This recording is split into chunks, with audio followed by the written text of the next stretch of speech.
All right, everyone. Welcome to the 187 District Court. These are the rules of the 187 District Court. You are in a courtroom. Whether or not you're at your house, Mr. Dante Hall, you need to remove that cap and you need to find a stationary place. Whether you're at your house, at your office, you are in a courtroom. Whatever you could not do if you were in the 187 District Court, physically, you cannot do on this Zoom screen. Being on Zoom is a privilege, not your right.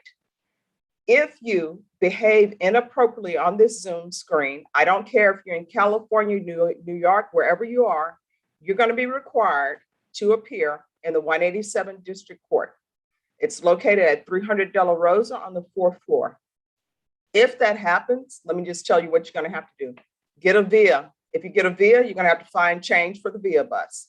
Get a Lyft, get an Uber. If you're driving downtown, what's going to end up happening, you're going to find more one-ways. You're going to find construction. Then you're going to try to find parking. Then once you find parking, it's going to be expensive parking. So today is Wednesday. Everyone, let's keep it a Wednesday. Let's not turn it into a Monday. I'm going to open breakout rooms. When I open breakout rooms, it's going to invite everyone to go to a breakout room. Do not, I repeat, do not go to a breakout room unless I specifically call you by name and assign you to a breakout room. To all inmates, you are not allowed to use the chat box. If you use the chat box, you will be sent back to your cell. You are not to use the internet for anything, Facebook, porno, none of that. If you do that, you will be sent back to your cell. And I know you probably asked yourself, why is she telling us this? Because it's been done before. So do not do that. To everybody at home, you are not to be laying in bed. You're not to be doing laundry. You're not to be cooking breakfast, changing diapers. If you do that, you're going to be required to appear in person in the 187 District Court. So let me say again, if you could not do it, if you were physically in the courtroom, you cannot do it on this Zoom screen. No excuses will be accepted. To all attorneys, do not text, chat, call, email Ms. Ferguson asking her for a continuance. I'm the only person who can give that to you. I'm going to call the names of the attorneys. Attorneys, that's the order in which you will appear. If you see your law on the list and you wish to go to another Zoom, you're more than welcome to do so. However, if your name is called while you are somewhere else, then we will put you at the end of the list. Defendants, your name will not be called, your attorney's name will be called. If you do not hear your attorney's name, it's because they are Zooming in another courtroom. Be patient. Everyone put some patience in your pocket. Your attorney will be here just as soon as they finish in another courtroom. All right, attorneys, if you have a plea bargain agreement, no matter how small that plea bargain agreement is, you need to put it in the chat box to Norma Ferguson. She's the court coordinator. She's listed as Ferguson coordinator. Attorneys, this is the order in which you'll appear.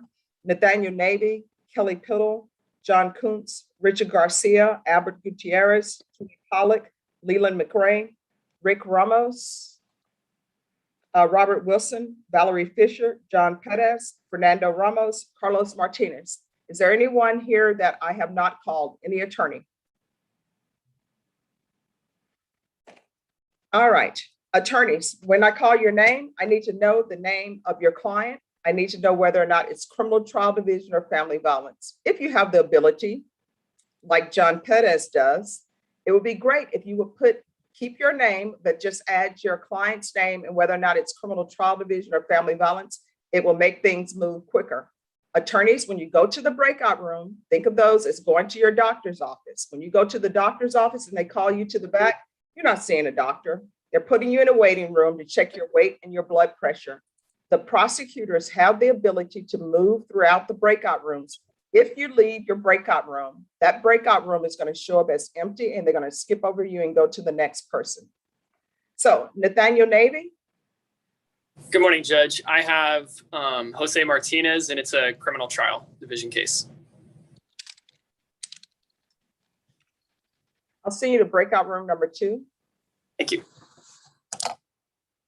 Just give me one.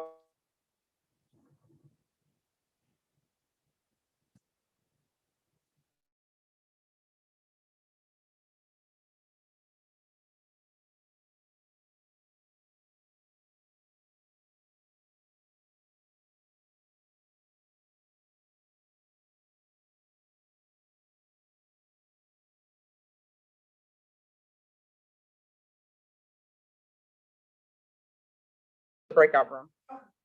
Rick Ramos, I'm going to send you to breakout room number one with Ms. Ferguson. Thank you, Judge.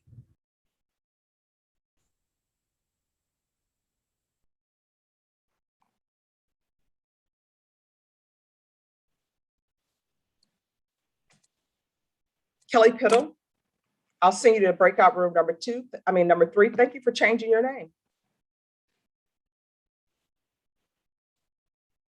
John Kuntz. Judge Boyd. Yes, you changed your name. Thank you so much. It's the small things. I'm telling you. I'll send you to number 4. Thank you, Judge. Good to see you. You too. Richard Garcia. Judge, I have Joshua Daniel Hernandez. It's an MTR. Is it possible to be in a breakout room with him? He's in custody. All right. Mr. Hernandez, could you raise your hand for me, please? All right, Mr. Hernandez, I'm going to send you to breakout room number 5.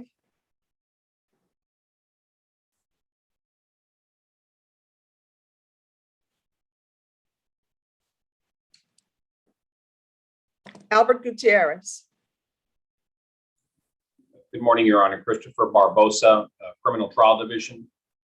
All right, you get an A- because you didn't put in the chat box that it was Criminal Trial Division. I do my best not to draw attention to myself, Judge. But you did great. I'm sending you number 6. Thank you, Judge. You're welcome. Julie Pollock. Julie Pollock. Yes, ma'am. Yes. I'm going to send. I'm here for. Changing your name. I'm going to send you to number 7. Thank you. Leland McRae. Morning, Judge. Yes. Yeah, Who do I'm you in, have? general felony, general trial. I'm sorry, who? I have just general felonies for Rick Contreras.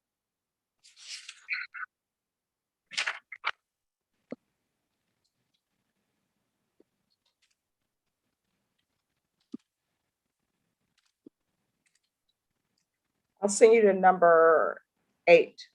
Thank you. You're welcome.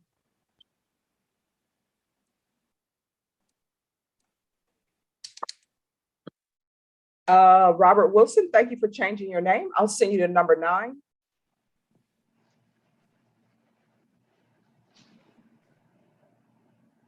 Valerie Fisher, thanks for changing your name. I'll send you to number 10. Thank you, Your Honor. John Pettis, thank you for changing your name. I'll send you to number 11. Fernando Ramos, who do you have?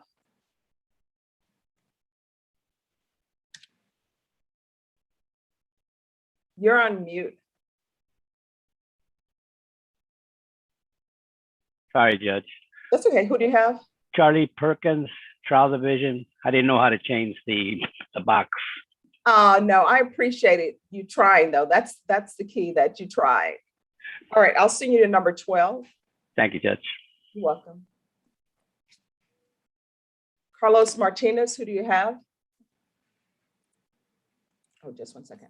Judge, I have Ashley RC, and it's a criminal trial division, and it's an MTR. I'll send you to number 13. Thank you, Judge.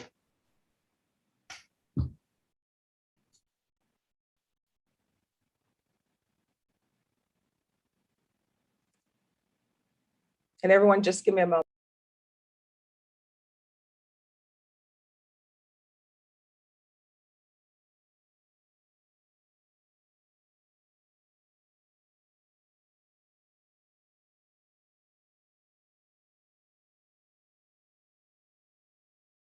Right now. All right. Adam Flores, where are you? I'm right here, Your Honor. Who do you have? I have Ernesto Escobar. It's a pre-indictment, Your Honor, but I want to talk to the prosecutor about modifying the bond conditions, Your Honor. Ernesto, what's the last name? Escobedo. Is it criminal trial division or family violence? I believe family violence is a stalking case. All right. I'll send you to number 14 and a prosecutor Yes. will meet you there. Yes, Your Honor. Thank you, Your Honor. And everyone, just give me a moment.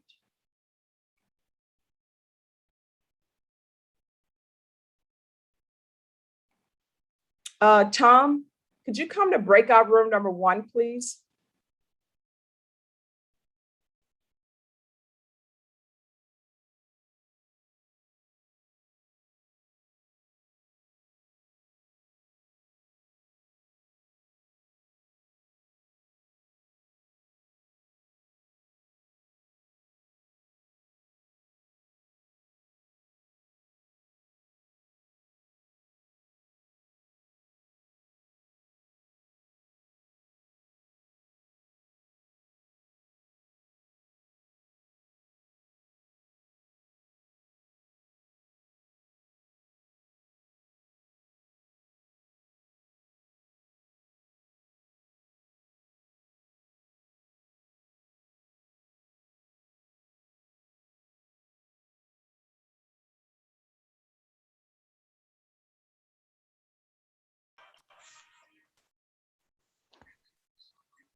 What could I do?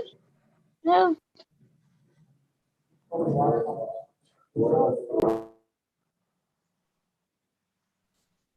All right, Charles Bonk.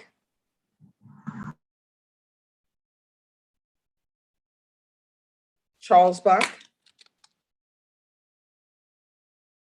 Yes, Judge, I'm here. All right, I'll send you to breakout room number 14. Thank you for changing your name. You're welcome. I'll see you in 14. I'll see somebody in 14. Thank you. Oh, let me ask you this. Are you hired on this? Yes, I turned in notice yesterday. All right, I'm going to send you to the breakout room where the attorney is who was appointed. And he's in number 8. So I'll send you to number 8. Okay.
Hello, Judge. Yes, I just joined in. I was having a problem with the Zoom, and I was trying to see where Francis Barnett court. Is this the right meeting? yes, it is the right meeting. You need to work your video, and your video needs to be on. Okay. Nathaniel Navy?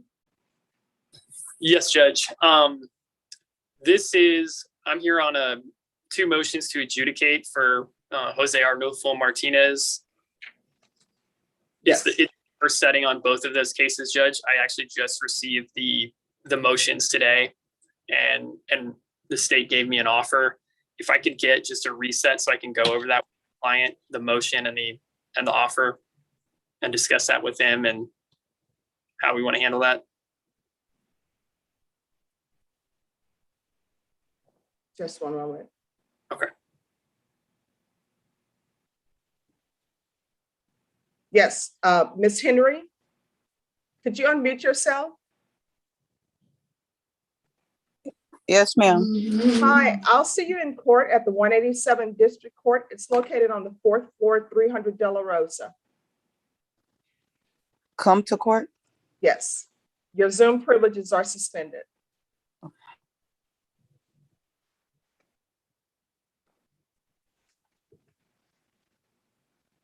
All right, and on Jose Martinez, this is a motion to revoke.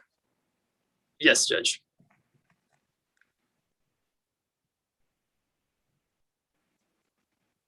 So is this going to be a contested hearing? Well, Judge, I'd like just a little bit of time to discuss that with my client. All right, you want to go to the breakout room with Mr. Martinez? Sure. All right, Jose Martinez, could you raise your hand because I have more than one Martinez on the screen? All right, Mr. Martinez, I'm going to send you to breakout room number 2 with your attorney.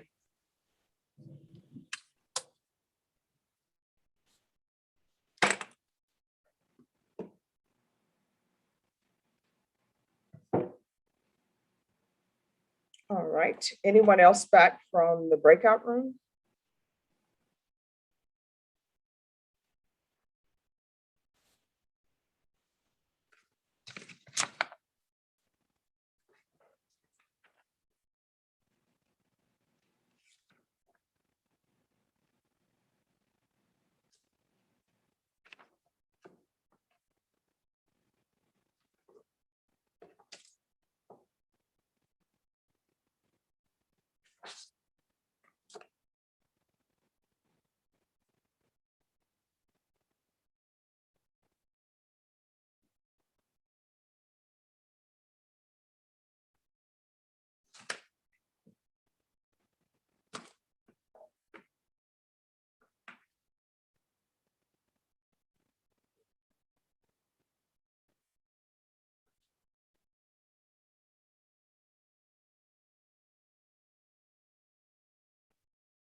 Lorraine Efron.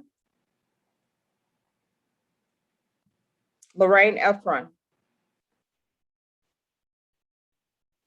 All right, Adam Flores. I'm right here, Your Honor. I'm right here, Your Honor. Yes, what is happening with your case? It was a pre-indictment, Your Honor. I filed a motion to modify bond conditions, Your Honor. Is the state in agreement? No, Your Honor. All right, then we'll have a hearing on it. Is your client present? I believe so, Your Honor. Yes, he is, Your Honor. He's under Vincent Escobar, Devon Esco. Judge, the motion wasn't set for a hearing today, so the state's not ready. Okay. Oh, is this something that's off docket? Yes, Your Honor, he's off docket. So what I'm going to do, Mr. Flores, I'll send you to a breakout room. I allow attorneys to zoom in if something's off docket, but if it's something that's going to require a hearing with witnesses or evidence, then I will have Ms. Ferguson set it for a hearing. So I'm going to send you to breakout room number 1. Ms. Ferguson, could you go to number 1, please, and give Mr. Flores a setting? Lorraine Efron, who do you have? Thank you, Your Honor. You're welcome.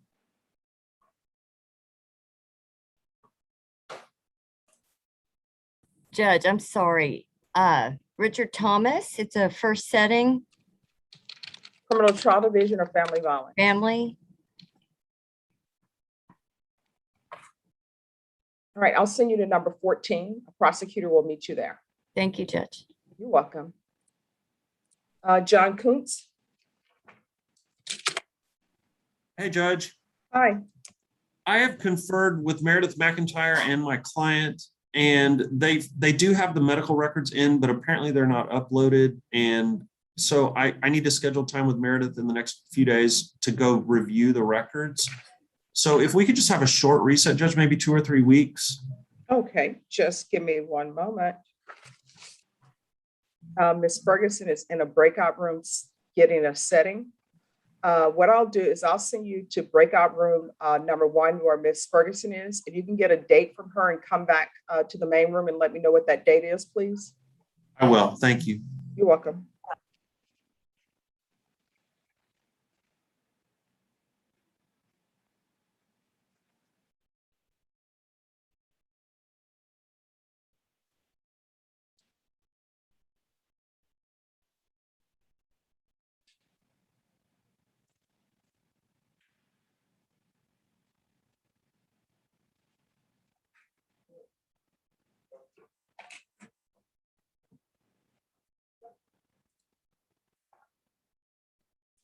All right, everyone, just give me one moment, please.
All right, who is Everett Gonzalez? Is Everett Gonzalez here? Right here, Judge. All right, your case is going to be reset for September 24th. Okay, thank you, Judge. You're My welcome. It'll be by Zoom. Okay, am I excused, Judge? Yes, you're excused. Thank you, ma'am. Have a good day. Thank you, you too. Yes, ma'am. All right, Nathaniel Navy, you're back on Jose Martinez. Yes, Judge. Could I talk to probation for a second, just to get some clarification on one of their programs? Sure. If you'll go back to breakout room number 2 and probation, if you'll go to breakout room number 2, please.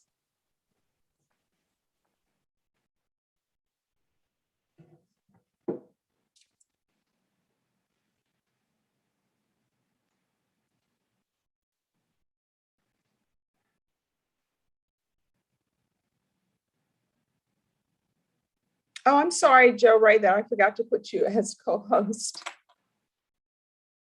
I will make that happen now.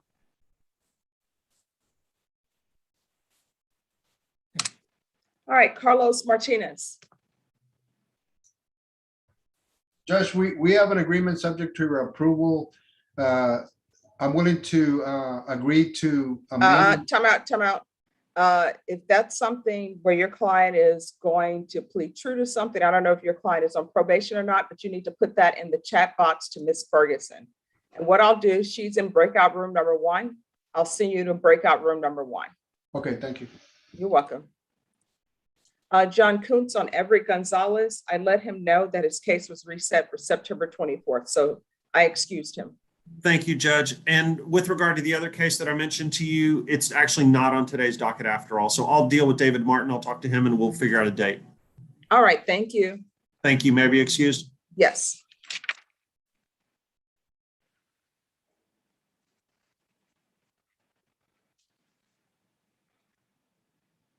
Richard Garcia. Judge, I've conferred with Mr. Hernandez, and he's not in agreement with the recommendation of the probation department. And Have he you would like. conferred with the state? I have not.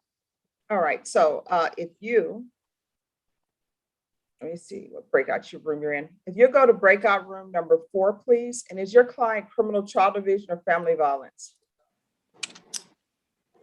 Honestly, I don't. It's an MTR, and so I don't know.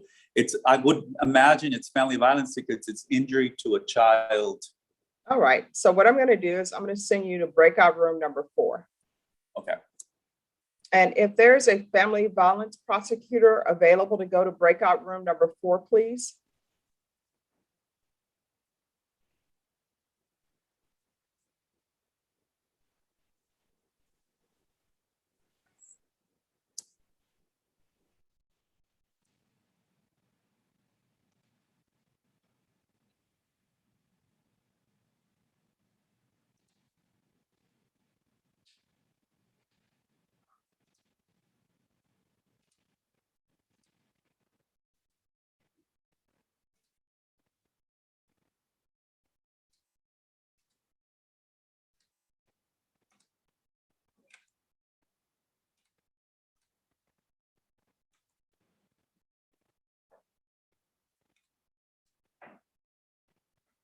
All right, Albert Gutierrez.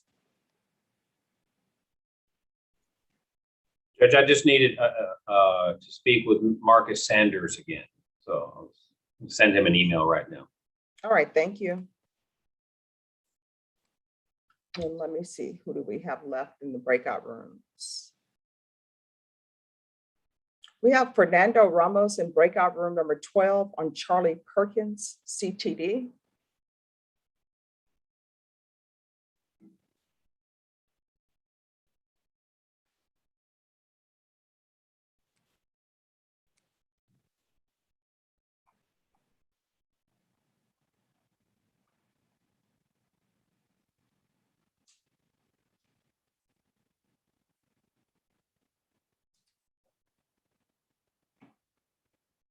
Adam Flores, did you receive your date? Yes, Your Honor. They reset it for this Tuesday, Your Honor, at 2 o'clock, Your Honor. All right, thank you. We'll see you then. And your client will need to be present, and you can be present by Zoom. Yes, Your Honor. Thank you, Your Honor. All right, thank you.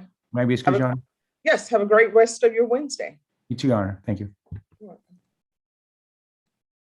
Ernesto Escobedo, you can be excused.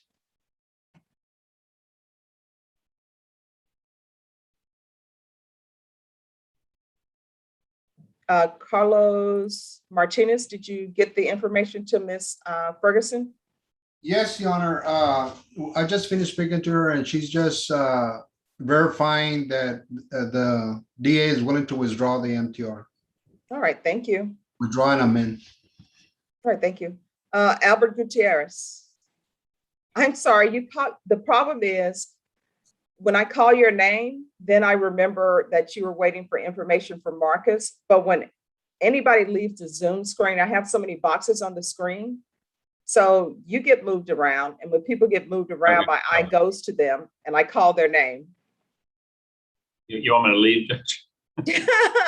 No, let's not do that. I'll go back to the breakout room. So. No problem.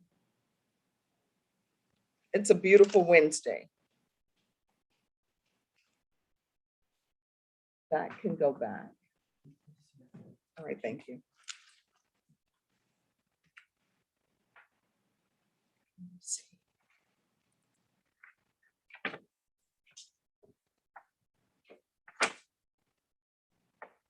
Oh,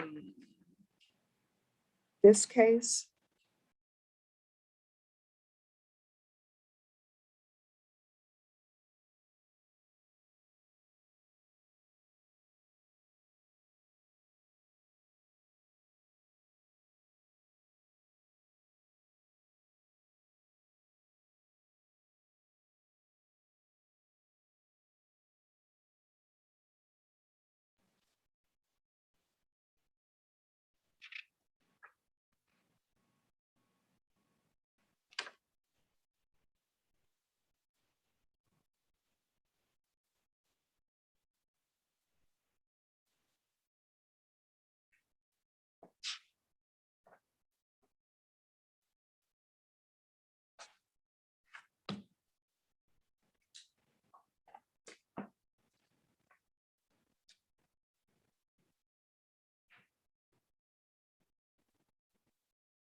Nathaniel Navy.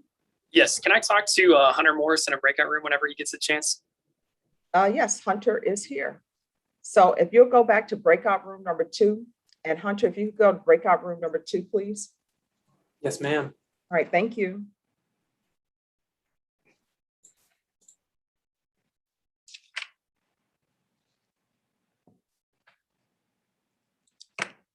John Pettis. Yes, Judge, I need to go and break into a breakout room with my client, Mr. Garcia. It sounds like the state has agreed to withdraw the MTR on this one and amend conditions. Oh, well, let's see. Mr. Garcia, I'm going to send you to breakout room number 11. And everyone, just give me a moment, please.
Okay, yes.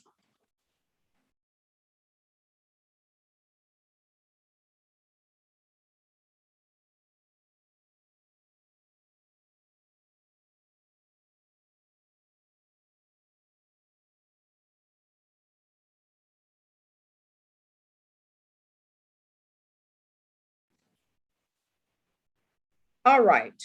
Ashley RC, where are you? Ashley RC, can you unmute? I'm here. All right, Ms. RC, it's my understanding from the court coordinator and your attorney and the state that they're going to withdraw this motion. Yes, ma'am. So this is what I want you to be aware of. You're on probation. And if a motion to revoke is filed again, what's going to end up happening is a warrant is going to be issued. You'll be sent to the Bexar County Jail, and then we will hear your case. Either you'll make bond or either you won't, and we'll hear the allegations from the Bexar County Jail. Do you understand? Yes, ma'am. From here on out, every decision that you make, you need to ask yourself if this is something that could result in me going to the state jail facility for 2 years. You understand? Yes, ma'am. And we're not on the record, so let me ask you this. Are you going to test positive if you tested today? Because I'm going to require a drug test today. No, ma'am. All right, why is there an issue with you in the patch? It's because I sweat a lot at work. I work nights and I clean offices, and that's the only thing I can think of. I've been clean ever since I've been on probation, so I don't have a problem taking a drug test at all. All right, so we're going to do a drug test today. And my understanding is the state is withdrawing the motion. And Rebecca, they'll tell you what conditions they're adding. Yes, ma'am.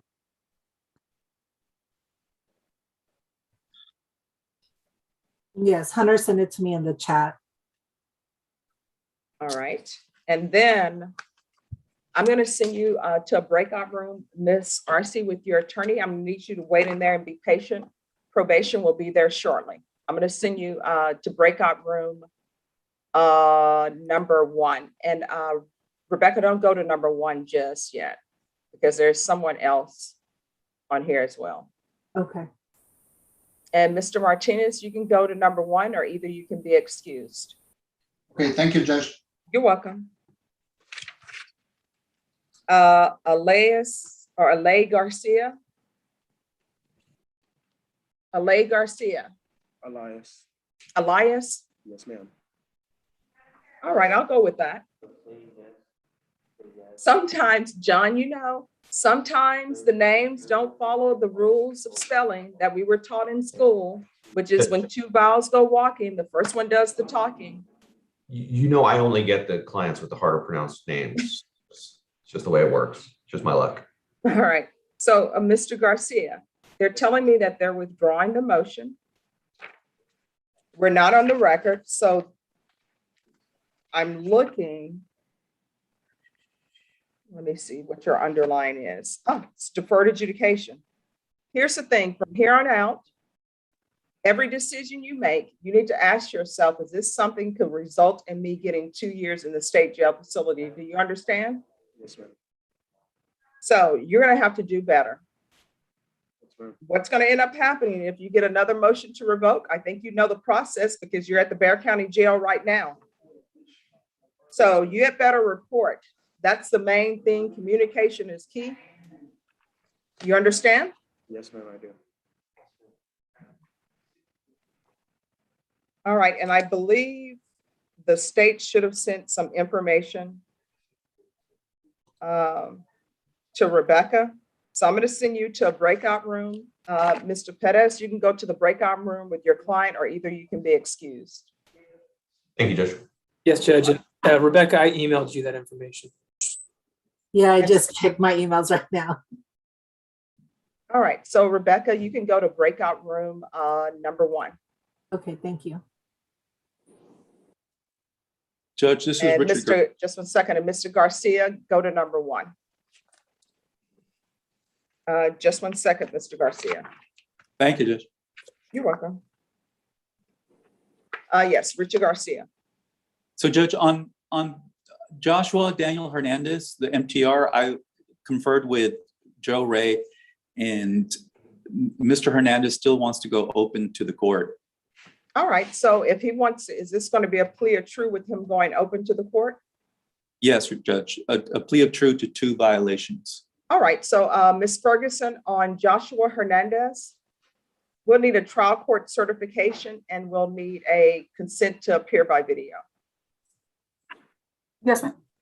And Mr. Garcia, the court just has not made up its mind on what the court will do with your client once he pleads true. However, out of an abundance of caution, we always have both paperwork signed. Yes, of course, Judge. All right, John, do you have someone else? No, Judge, Mr. Garcia accidentally came back to the big room. I was just coming back to get him. Mr. Garcia. All right, yes. Mr. Garcia, you need to go to breakout room number 1. Thank you. Valerie Fisher. Yes, Your Honor. I was conferring with Meredith. I don't know if she's currently in a room. I just wanted to ask if she was okay with me asking for a very short reset, but it will be a plea. All right, is there a reason? If it's going to be a plea, why can't we do it today? She's asking for no contact with co-defendants, and I'm trying to facilitate contacting his grandmother to make sure she's okay with him moving in with her and living with her. Why can't we do a plea and then we can have sentencing in 2 weeks or a week? I'm sure that would be fine, Your Honor. I could just let my client know, but I'm sure he's okay with that. All right, then why don't we do that? We can do the plea and then we can come back next week or either Friday or whenever Ms. Ferguson said it's a good date, and we'll go from there. That's great. All right. Julie Pollock. Yes, ma'am. Yes. I was conferring with Marcus Sanders. He relayed an offer to me. My client has rejected it. So I guess we need to set, is this a trial setting today? Just 1 second. I need to find your client.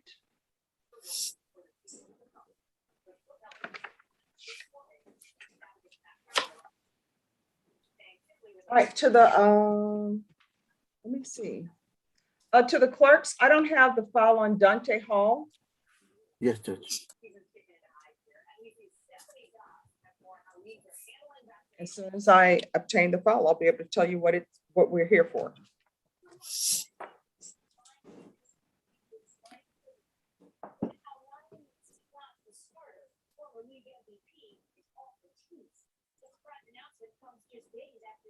Marcus, if you can hear me, can you and I break out again real quick?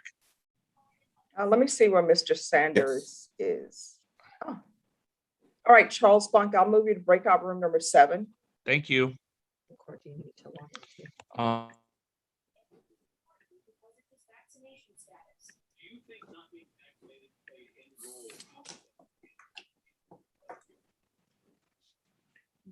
Yes. All right, Ms. Pollock, I'm going to give you a 30-day reset. And when you come back, I'll make sure that you have all your discovery. And then when you come back the next time, I'll give your client a plea deadline date. Norma, can I have a 30-day reset on Dante Hall, please?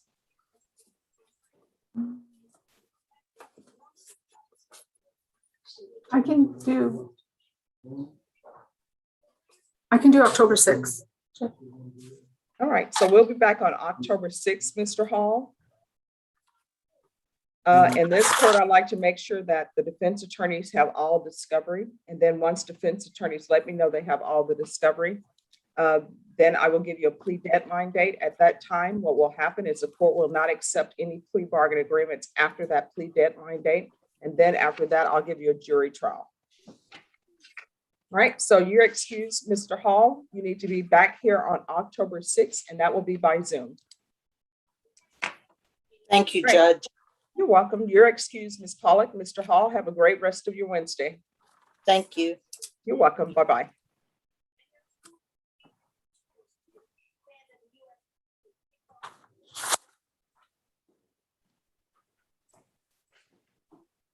And let me see if I have any paperwork.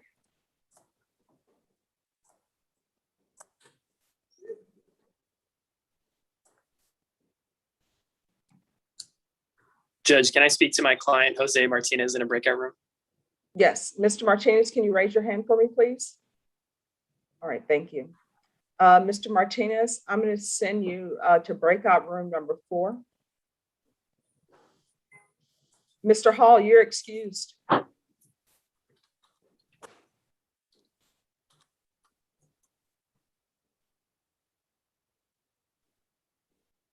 Hold on for a second. Hold on.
All right, Charles Bonk.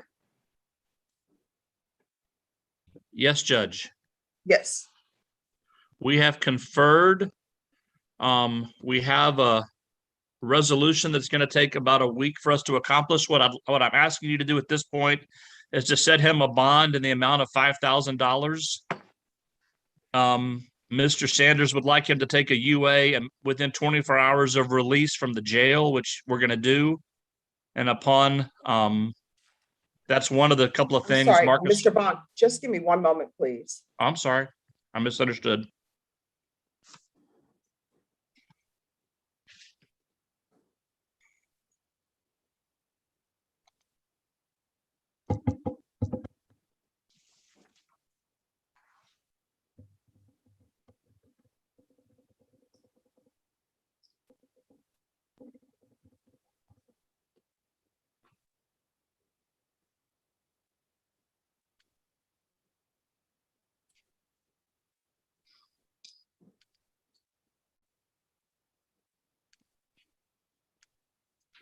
Mr. Bonk, I'm sorry, just give me a moment, please. That's fine. I'm here for you.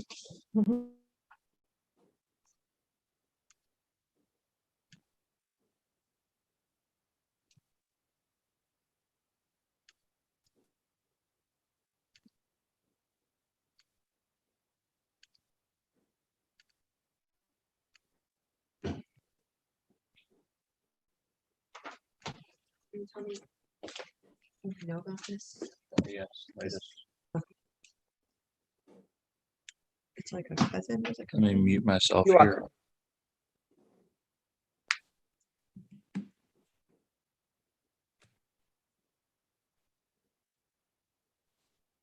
All right, Richard Garcia, have you signed the paperwork?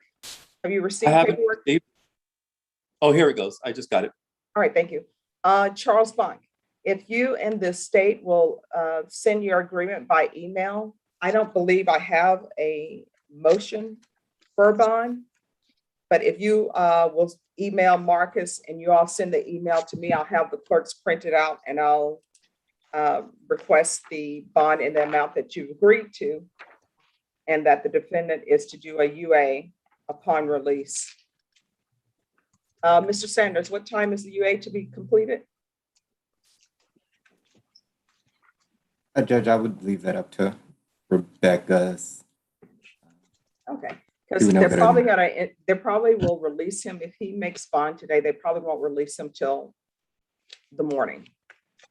Okay, So I'll put that the UA has to be completed by September 2nd, and I'll put it at September 2nd at 9 a.m. okay, sounds good, thank you. As long as he's out in time. I mean, No, he will be out. They're gonna release him probably at, if the bond is set today, and if he makes bond today, They'll probably release him at midnight or 12 a.m. Okay.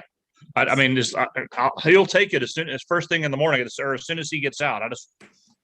If there's a problem, I'll let you know. Okay. All right, thank you. right. Then send that court the, I'm emailing Mark. I'm going to email Marcus and he's going to email you. Is that correct? yes. And where's Mr. Contreras? I left him in the breakout room. You'll have to bring him back. Okay, Marcus, I emailed you. I don't see a Contreras in the breakout room. Let me check the rooms. Then 8 still. All right, Charles Blanc, if you'll go to breakout room number 8, tell your client to come to the main room, please. Yes, Judge.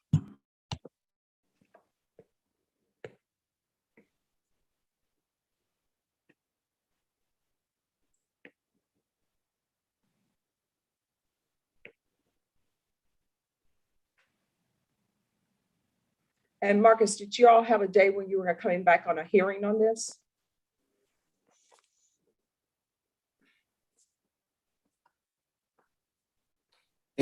I guess what we want to do would depend on the results of the drug test. Do you know about how long it takes?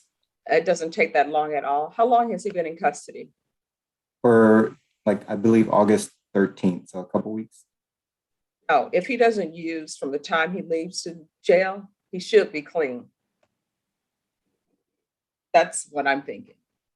Unless he's making something at the jail. Which, Brenna, I learned that you can actually make alcohol at the jail. I'm not gonna, pass out the formula. But I learned that when I went to do a tour of the jail, because I'm always a firm believer, if you're sending someone to jail or sending one to prison, the least you can do is tour the facilities. So I toured the jail. I've toured Dominguez.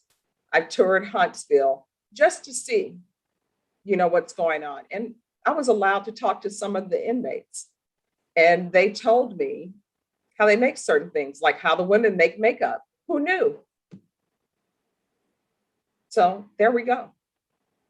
But Brenda, I won't say it on the screen, but I think the inmates probably already know how to. There you go. Charles Blanc, let me see if Mr. Contreras has made it out of the room. Normie, can you have a deputy help Mr. Contreras leave breakout room number 8, please? He was looking for a deputy to get him out of there. So. All right, thank you. Thank you. So what I'm gonna do, I'll set the bond at $5,000. Yes, Judge. The defendant is to provide a UA on September 2nd. Yes. By 9 a.m.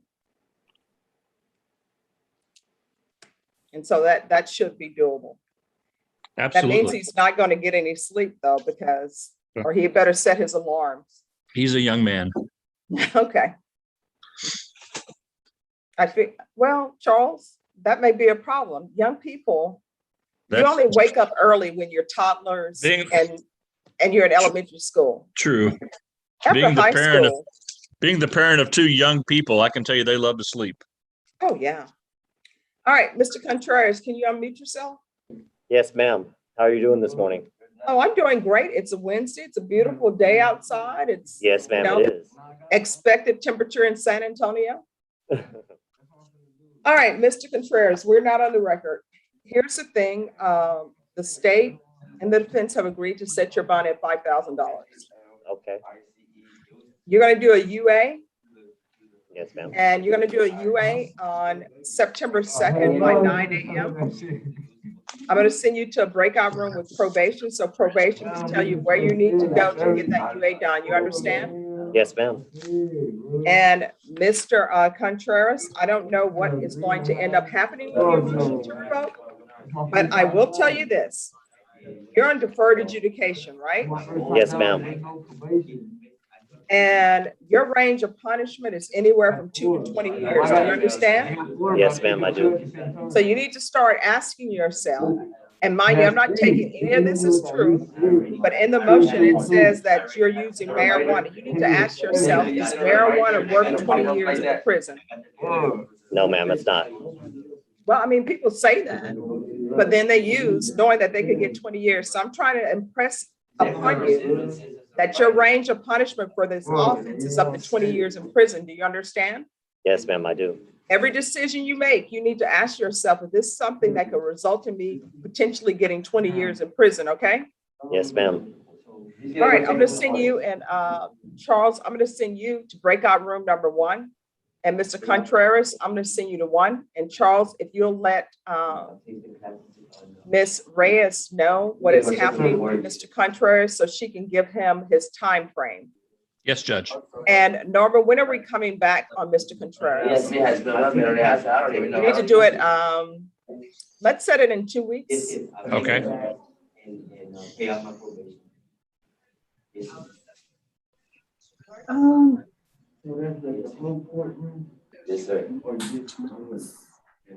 Charles, we can come back on the 17th or the 20th. Let's go 20. Okay.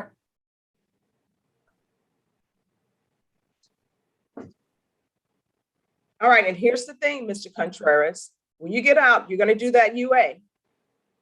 I don't know what the result's gonna be. Maybe it'll be clean, maybe it will not be clean, but let me just tell you what I've discovered in my time as a prosecutor and defense attorney. What ends up happening, people take the UA, it's clean. And then when they come back, between that time they took the test and when they come back, they use again. But let me just let you know, on the day that you come on the 20th, I'm going to require another drug test. You understand? So you better Yes. not use in between time. Yes, ma'am. I do Your attorney understand. will tell you, people who come before me, I always require that they do a drug test. Yes, ma'am. All right, I'm going to send you to breakout room number 1. Thank you, ma'am. I You're appreciate it. welcome. And Mr. Blanc, if you could go to 1 to make sure that Rebecca knows, and then you're excused. Thank you, Judge. You're welcome. Thank you, Marcus.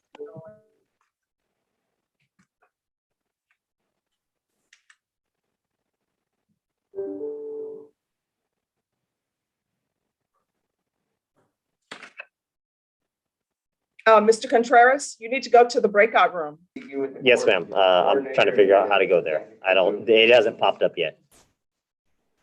Do you see anything? I don't see anything right now, ma'am. All right, at the bottom of your screen, do you see where it says participants in chat? Yes, ma'am, I do. Do you see where it says breakout room? I see breakout rooms to the right. Click on yes. that. All right. All right.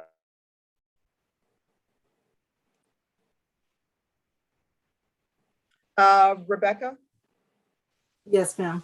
Mr. Contreras just went in. His case is being reset for September 20th, and he's supposed to do a UA tomorrow by 9 a.m.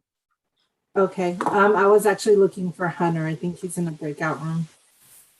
Okay, let me see. Yes, he's in breakout room number 15. Okay, I have a quick question for him. All right, let me send you to 15.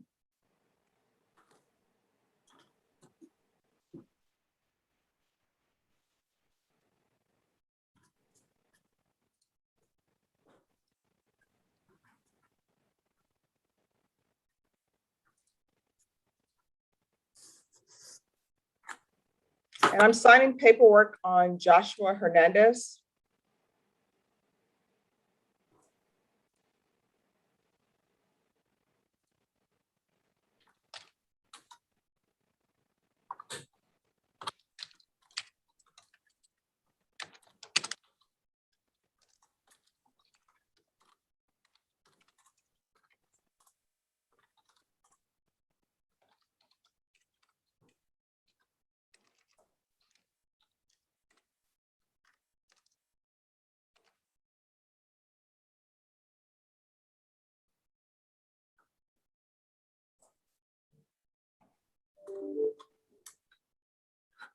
And Robert, I just sent you a document. And Richard Garcia. Let me see. Richard, if you could go to breakout room number 5 and tell your client to come back to the main room, please. Sure. Thank you.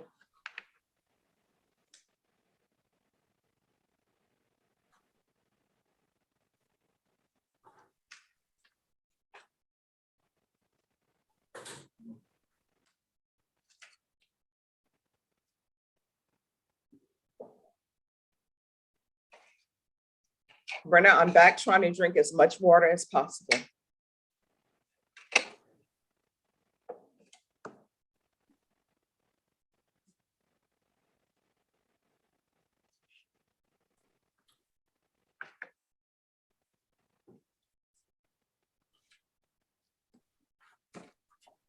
All right, to the clerks, do you have the paperwork on Joshua Hernandez, please?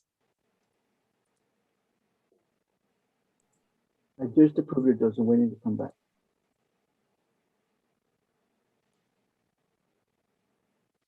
Who is the prosecutor on Joshua Hernandez? Joe Ray, Judge.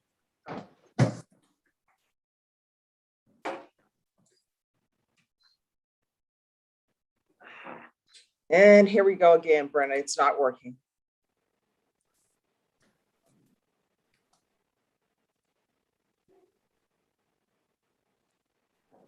Yep, doesn't want to work today.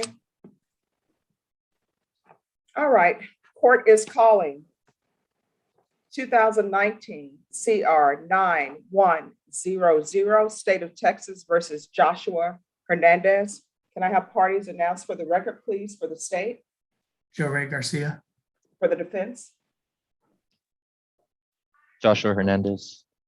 No, who's the attorney representing Mr. Hernandez? You're on mute, Richard. Sorry about that. Judge, this is Richard Garcia. I represent Joshua Hernandez.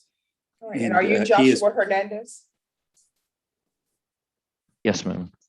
We're proceeding by video. Any objections from the state? No, Your Honor. Any objections from the defense? No, Your Honor. Mr. Hernandez, did you sign a document entitled Defendant's Consent to Appear by Video? Did you review that with your attorney? Did you understand it? True. That's either yes or no. Yes, ma'am. Court will find that defendant has knowingly and voluntarily consented to appear by video. Mr. Hernandez, I'm going to show you what's entitled Motion to Enter Adjudication of Guilt and Revoke Community Supervision. Did you review that document with your attorney? Did you understand it? Yes, ma'am. Are you the same Joshua D. Hernandez who was placed on deferred adjudication in 2019 CR 9100 for the offense of injury to a child, bodily injury intentionally or knowingly on November 13, 2019 for a period of 5 years? Is that you? Yes, ma'am. All right, state. Yes, Your Honor. Violating condition number 2 on or about the 22nd day of July 2021 in Bexar County, Texas, the defendant, Joshua D. Hernandez, did then and there fail to submit to drug testing as directed by the supervision officer in violation of condition number 2. How do you plead to that? True or not true? True. Violated condition number 2 on or about the 9th day of July 2021 in Bexar County, Texas, the defendant, Joshua D. Hernandez, did then and there illegally use a controlled substance, namely marijuana, in violation of condition number 2. How do you plead to that? True or not true? True. The state waives the remaining conditions, Your Honor. Any objections to the state's waivers? No, Your Honor. Mr. Hernandez, did you understand by pleading true to violations of conditions 2 and 2, the court could find it true, grant the motion, find you guilty, not grant you community supervision, and sentence you up to 10 years in the prison and up to a $10,000 fine? Did you understand? Yes, ma'am. Knowing that, do you still wish to plead true to violation of conditions 2 and 2? Yes, ma'am. Court will find violations of conditions 2 and 2 true. Is there an agreement? No, Your Honor, it was an open plea of true. All right, state, what are you requesting? Your Honor, we're recommending the same recommendation as probation, which is 2 options. The first one they recommended was status inpatient residential treatment, followed by aftercare. The second was to amend for local ISF, track 2 for 120 days drug treatment and lifestyle program, followed by IOP. All right, defense, what are you requesting? Judge, we're asking that you continue Mr. Hernandez on the deferred adjudication. And this is Mr. Hernandez's first MTR. He's been incarcerated for 21 days. We're asking that you sanction him for the 21 days. And you put him on an intensive supervision program. Mr. Hernandez as well would like to address the court and explain to you his situation and plead to the court that you do not send him to the SATF or the local ISF. Mr. Hernandez, can you raise your right hand? Do you solemnly swear or affirm the testimony you give will be the truth and nothing but the truth, so help you God? Yes, ma'am. All right, state your name for the record, please. Joshua Daniel Hernandez. Defense? Mr. Hernandez, can you explain to the judge, well, first of all, how many days have you been incarcerated? I believe 21. And you recognize today that the judge can basically do whatever she thinks is best, correct? Yes, sir. And what is it that you desire that the judge hear from you, and what is it that you would like to see happen? Good morning, Miss Stephanie Boyd. I appreciate for you giving me the time of day. And I just wanted to say that this is my first MTR. I've been in here for 21 days and I have learned my lesson. The last time we spoke was on a Zoom meeting and you were very honest with me and you said you don't want to stop smoking. I've learned my lesson and I don't want to smoke and I don't want to drink. My father is doing 2 life sentences and I don't want to go down that path. I understand that the path that I'm asking for is narrow and I know that I have the strength to do it. My probation terms, it shouldn't take 5 years to do. It should only take a year to do. I do have a job at this moment, and I do have a lot of support from my family.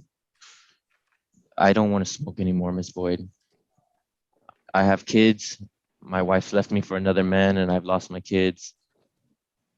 I just want to grow up. First of all, let's I want not to say grow up. kids. My Kids children. are baby, what? Yep, kids My are children. baby billy goats. And let's not say Miss Boyd, it's Judge Boyd. Do you understand? Judge Boyd. Yes, ma'am, I do understand. I'm sorry. No problem. I mean, sometimes people don't know how to address each other, but when I'm on the bench, I'm Judge Stephanie Boyd. Yes, Judge Boyd. I understand. I'm sorry. Thank you for correcting me. All right, so here's the thing. I'm sorry, Mr. Garcia, any more questions? Yes, Judge. And Mr. Hernandez, you were enrolled in school, is that correct? Yes, and I believe that they asked me to stop attending school because I needed to get a COVID shot. And did you get the COVID shot? Yes, sir. And so you are eligible to go back to school, is that correct? Yes, sir. And what about the outpatient program? Can you tell the judge what you were doing with that?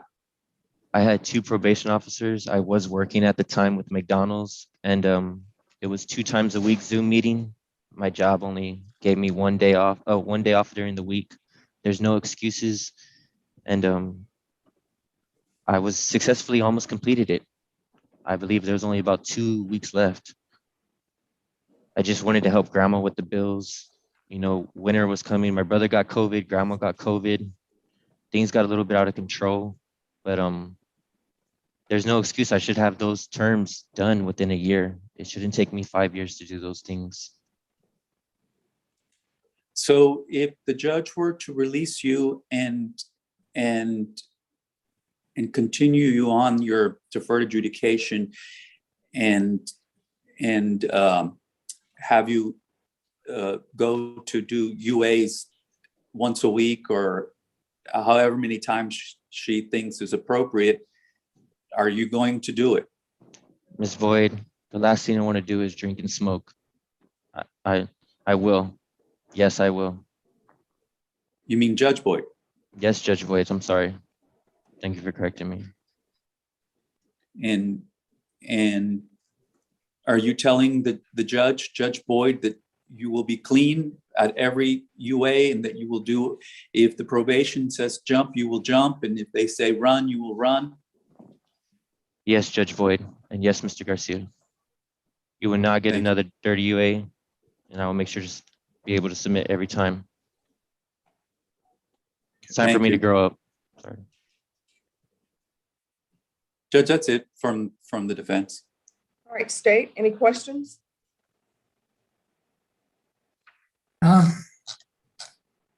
Just a few, Your Honor. Mr. Hernandez, you stated that the conditions that you have on probation should only take about a year. Is that right? Yes, sir, or just a little bit over. I understand the outpatient, is about 18 sessions. Anger management shouldn't take too long. I know they go off on my income, and family counseling. In here, I did sign up for Parenting Plus. And just to show you, I'm willing and more than willing, and I understand it's a narrow path, and it's time for me to grow up for my children and my family. Okay, and you've been on this probation since November in 2019, right? Yes, sir. And that's been well over a year. Yes, sir.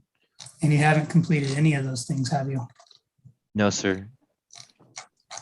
And I know you pled true to 2 number 2s, but there were several other ones that you never, or that you failed to submit and you didn't show up to the UAs, right?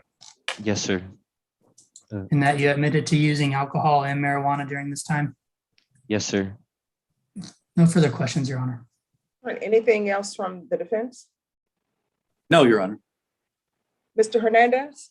Yes, I mean, Judge you Boyd. mentioned your wife left you for another man. The question is, why did she leave you? A lot of times people don't want to look inward. Judge Boyd, my wife chose to strip and do cocaine and do drugs, and she left me for another man. And took the children. And you're telling me a court allowed her, who is using cocaine, to have the children. Okay.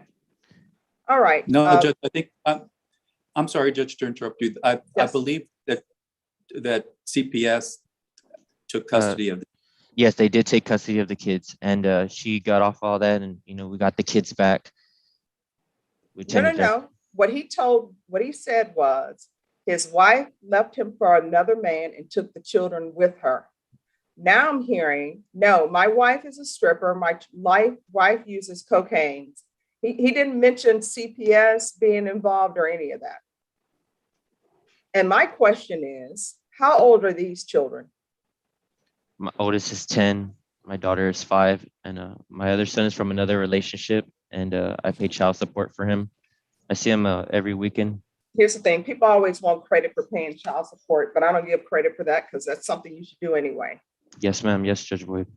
Shouldn't be an exception, it should be the rule. So you're on probation for injury to a child. Who were those children that were injured? Were they related to you? My stepson, through marriage. Me and my wife both disciplined him, and there's other ways of disciplining your kids. No. Don't try to throw other people into this because you're the person who's on probation for what you call improper discipline, which is what you did. If somebody were to do that to you, they would have stiff charges. You understand?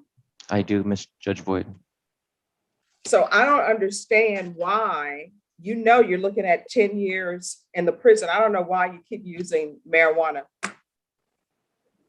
I don't want to use marijuana anymore, Judge Boyd. And then that begs the question is, you're using marijuana and then you're supposedly raising children.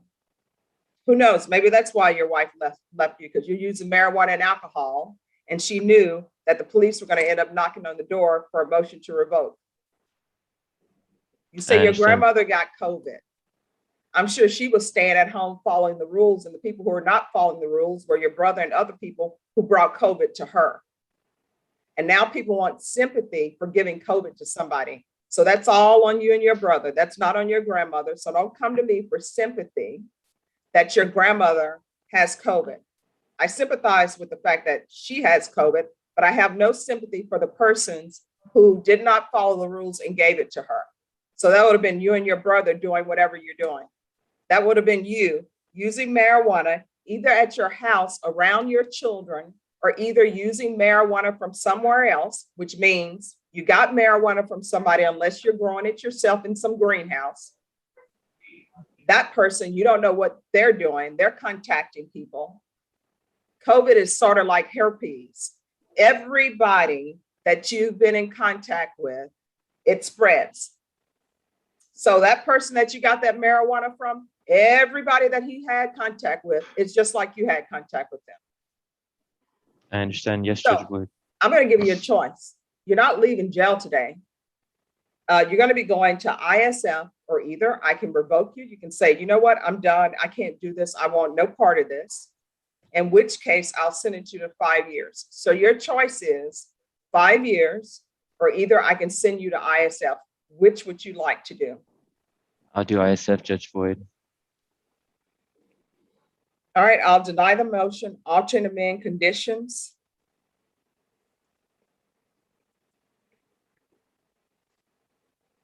To include ISF local, track 2, ILP upon release. You're going to do the UA hotline upon release. No unsupervised contact with minors. So what that means is if you're around children, there better be a appropriate adult around as well. Do you understand? Yes, Judge Boyd. And you're going to remain in custody until transfer. Are you able to Zoom when you are released from ISF? Do you have a cell phone or something where you can Zoom? Yes, Judge Boyd. All right, there's going to be weekly Zoom reporting until further notice.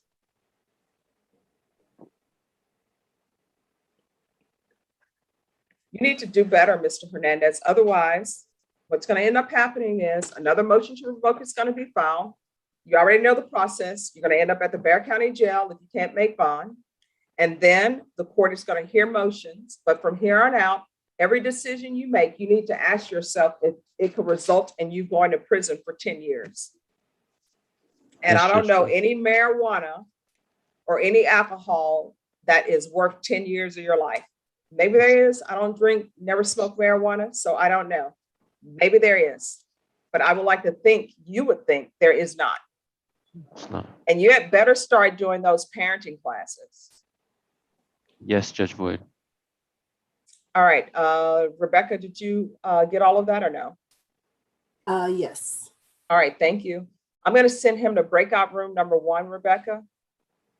And Mr. Garcia, you can go to number 1, or either you can be excused. I'll go to one real quick and talk to him. All right, thank you. Thank you, Judge Thank you. Boyd. You're God bless welcome. you. Thank you. God bless you too. Do better. Yes, ma'am. Judge, and you're ready for me to go over there now, or? do you- Yes, you can go now. Okay. Fernando Ramos.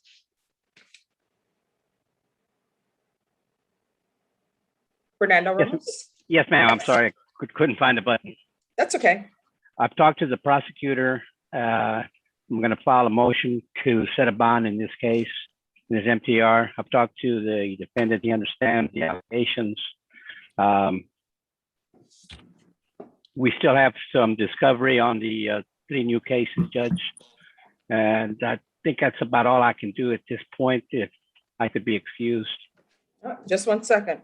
Norma, Yes, on ma'am. Charlie Perkins, Yes, ma'am. can you give them a reset date for contested hearing? And who's the prosecutor is on this? Well, Judge, it's Tom. We're not quite ready for a contested yet because the new number 1s involve drug allegations and we just don't have labs. And No, so, I was gonna reset it for 40 days and we'll see where we are. okay, yeah, that's fine. That's fine. And It's then, of just- course, if labs are not in and both the defense and the state want a continuance from that date, just let the court know. And of course, the court wants to make sure that everyone has discovery, but I need to make sure this doesn't fall through the cracks. Yes, Your Honor. Understood. All right, Norma, on Charlie Perkins, can you give me a 40-day reset for a contested hearing? Yes, ma'am. I can do like mid-October. I can do like the 20th. All right, so we're gonna come back on October 20th. for a contested hearing. And I'll make sure that I put on the docket sheet if discovery is in.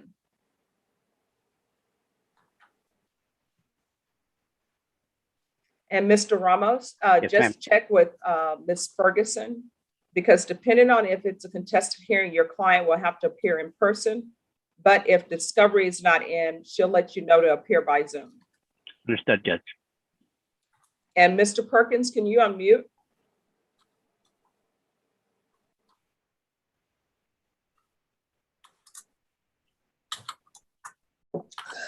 It's the longest space bar that's on the computer. All right, Mr. Perkins, thank you. Mr. Perkins, you need to wear that mask appropriately. It's not working as a chin strap. All right. So, Mr. Perkins, we're going to come back on October 20th. If it's going to be a contested, you'll need to appear in person. However, if your attorney has not received all the discovery, it will be by Zoom and the court coordinator will let him know. Yes, sir. Yes, that's ma'am. Oh, yeah, I mean, yes, sorry about that. Yes, ma'am. Sorry about that. My bad. Yes, Judge. Yes, Judge. All right. So what's going to end up happening is we're going to come back on that date. When your attorney asks for a bond reduction or you make bond, I'm going to require that you report to probation weekly. You understand? Yes, ma'am, will do. All right. If Yes, there's Judge. nothing else. Yes. Fernando, anything else? I don't have anything else, Judge. All right, Fernando, I'm going to send you and your client to breakout room number 1. Will you, and I'll meet you there with the probation officer to let her know that your client, when he's released, he's going to have to report weekly by Zoom. Sure. After we finish there, may I be excused, Your Honor? Yes, you may be excused. Mr. Perkins, go to breakout room number 1. And Nathaniel Navy, just give me 1 moment, please. Thank you, Judge. You're welcome.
Nathaniel Navy.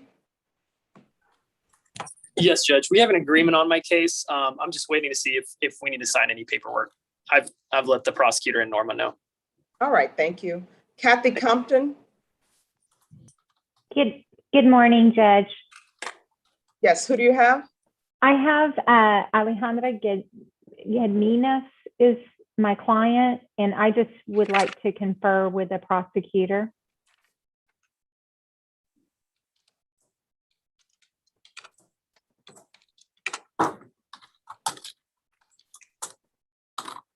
All right, I will send you to breakout room number 2. All right, Valerie Fisher. Yes, Your Honor. I just wanted to see if we could get Mr. Corona's screen able to share so that I can go over his paperwork with him. It's disabled right now. Okay, I've made it shareable. Okay, thank you, Your Honor. You're welcome.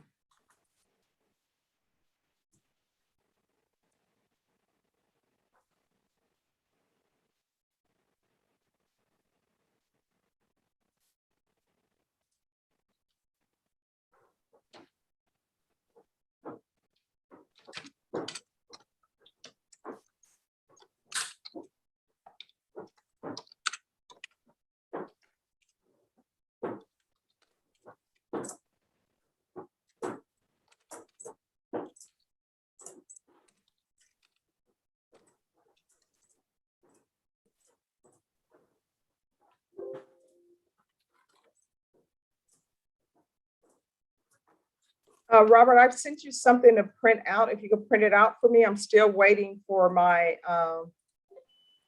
printer to be given ink. Okay, Judge. Thank you.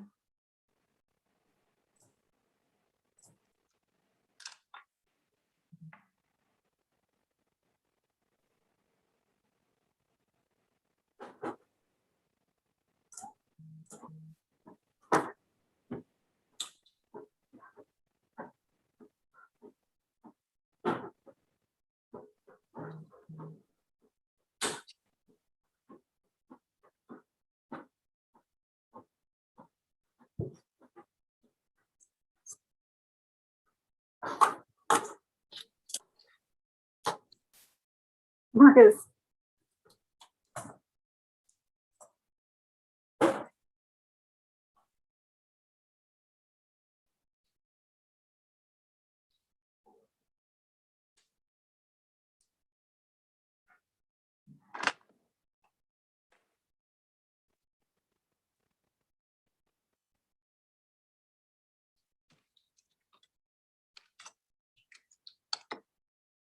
Good morning, Mr. Morrow. I'm going to send you to breakout room. Thank you. Number 4.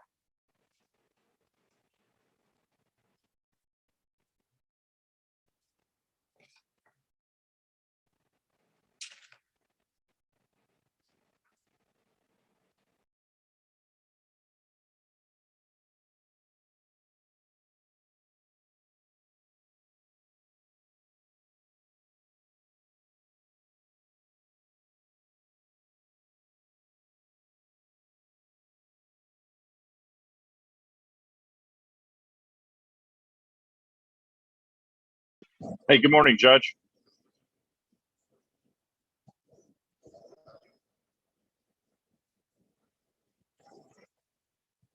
Can you hear me all right? Yes, I can hear you. I sent you to breakout room number 4. Prosecutor will meet you there, Mr. Burnett. I think I'm supposed to be in 16. I think they're already in 16, Your Honor. Oh, yes. Thank you. I will send you there. Thank you, Judge. You're welcome. And actually, I'm going to move some people up because I see that rooms are closing. I'm going to send you to move you both to number 11, actually. If you could also move Hunter and Robert Steve Wilson. Yes. Thank you, Judge.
Nathaniel Navy.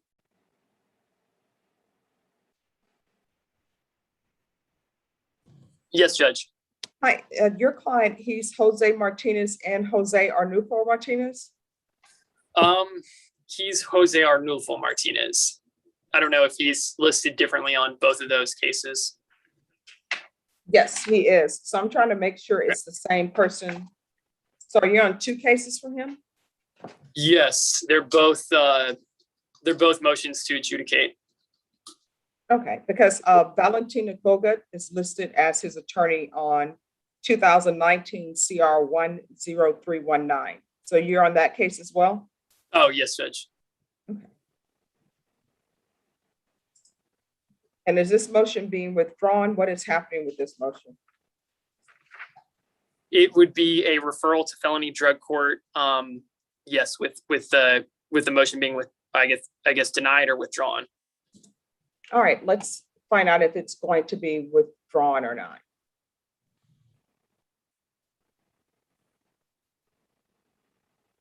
Were you working with Hunter on this? Yes, I was, Judge. Okay.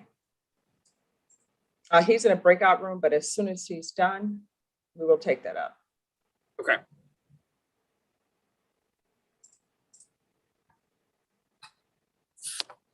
All right, and to family violence, Kelly Piddle is in number 3 on Isaiah Martinez.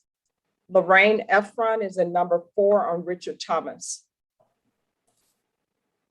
Yeah, Kelly's case is encoded 701, so we need, it looks like it might be, depending on Right. how long they were living together. So we haven't had any contact with the file or trying to discuss anything with the complainant or anything. So All right, criminal we're not trial. ready today unless CTD wants to handle it because their intake has it. All right, criminal trial division, do you know if you have the file on Isaiah Martinez? If you all have it as your case?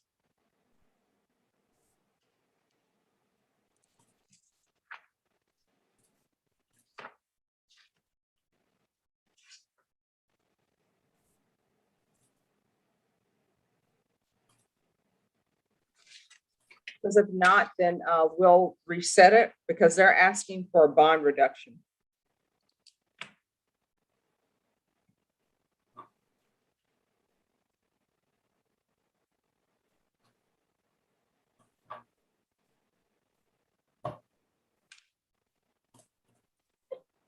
Yeah, it doesn't show who would have it. I mean, the file's been stuck in intake for 2 months, but it All right, doesn't show who it's assigned to. So. All right, can you go, David, can you go to breakout room number 3 and ask Kelly to come to the main room, please? No, he can stay there for a while. Unlock the door for him, David. All right, I'll unlock it.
All right, Kelly Piddle on Isaiah Martinez. Yes, sir. Prosecutors for family violence, they don't have that file. I guess it wasn't coded for them. And criminal trial division doesn't have the file. So we're gonna have to recall your case. David Martin, when do you all think you'll have Mr. Martinez's file? Well, I mean, it's hard to say because I'm not 100% certain that it will come to us anyway.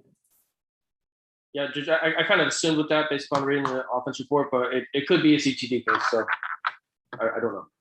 All right, so what we'll do, Mr. Piddle, I'm gonna give you a 2-week reset. If you reach out between the state, between now and then, if you all are able to work out something before then, just let the court know. Or if you're able to get it on the docket before then, let the court know. Okay. That sounds good. All right, Norma, On Isaiah Martinez, can you reset this for 2 weeks?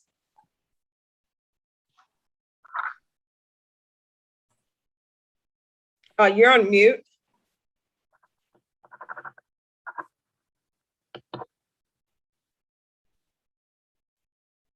Sorry, Judge, I was trying to unmute.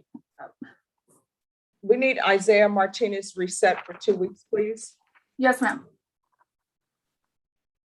Oh my God, this mouse is just. And Judge, a few days ago, we had a hearing on a Christopher Rodriguez. Pretrials advised me that the condition of full house arrest is also on. Just 1 second, Kelly. Sorry. Let's do one thing. I can do the 20th, Judge. All right, so we're gonna come back on September 20th on Mr. Martinez. Okay, Judge. Isaiah Martinez, would you raise your hand for me, please? All right, could you unmute? We're gonna bring your case back on September 20th. Okay. If the state has the file before then your attorney will let me know. We'll place it earlier on the docket, all right? Yes, ma'am. All right, thank you so much for your Thank you. patience. I have one Yes. question. Would you accept the bond reduce? No, that's what this is about, Mr. Martinez. I'll Okay. go into a breakout room with you in a second, Judge. Okay. Sorry about that. No problem. Everyone, just give me a moment.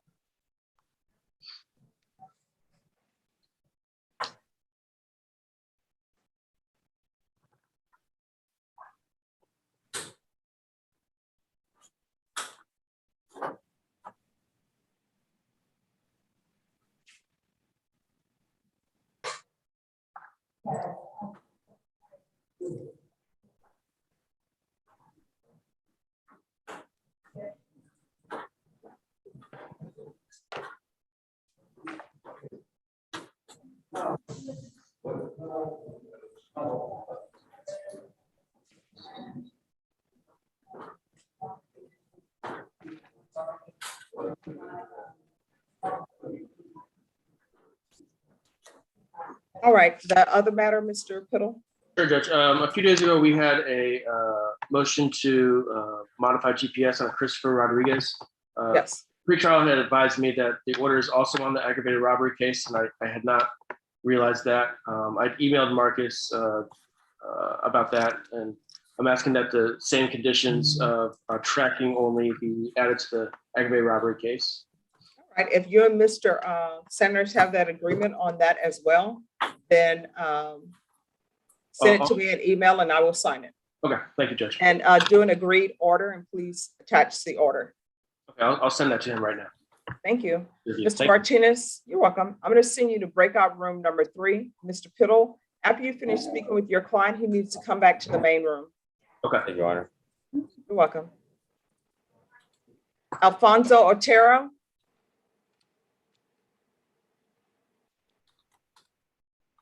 You're on mute. Who do you have? I have Mr. Stigers, Judge. That's a sentencing.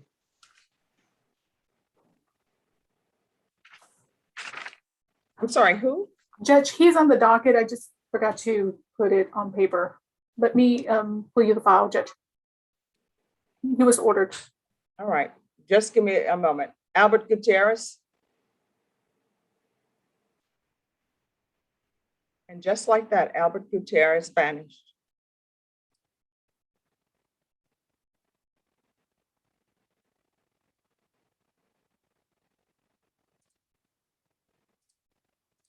Yes, Ms. Fisher. Yes, Your Honor. I think we're just waiting on documents from the court for Mr. Cronin to sign. We've signed everything else. No, you signed the court's documents because I have that. So if there's, I don't have the felony plea paperwork. Okay, we just signed that, Your Honor, so that should be coming in any second. All right, thank you. Thank you. Albert Gutierrez. Good morning again, Your Honor, for Christopher Barbosa. I have spoken with Mr. Sanders and I've spoken with my client. We do not have an agreement, so my client would like the earliest trial date possible. All right, so what I'll do is I'll send you and your client to a breakout room. Who's the prosecutor? Is it Marcus? Yes. All right, I'll send you the breakout room number 5 so that you can confer on a trial date. Don't leave yet until the court coordinator gets here so I can let them know that you need a trial date. Oh. Don't go to room 5 yet? Not yet, until I let the court coordinator know and see that Marcus is there. Marcus, could you go to breakout room number 5? And Ms. Ferguson, if you could go to 5. And now Albert, if you'll go to number 5, please. Thank you.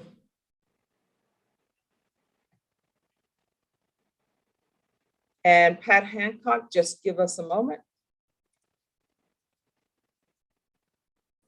Judge, no worries. When you have a chance, I'd like to see my client in the jail breakout room or whatever it's called. Okay, and what is your client's name?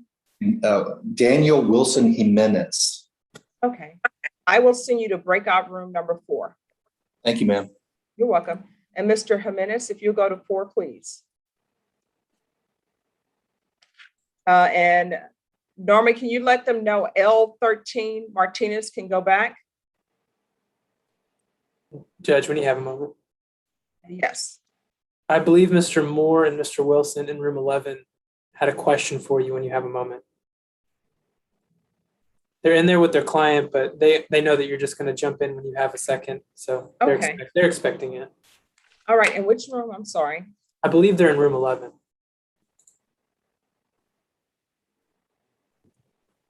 Okay. I will jump in.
All right, everyone, sorry about that. To the clerks, do you have all the paperwork on Valerie Fisher's client? Mr. Corona? I'm going to send you to breakout room number 1, Mr. Corona. The clerks will meet you there to swear you in. And Ms. Fisher, I'll send you to 1 as well to make sure all the documents have been signed. Thank you, Your Honor. You're welcome.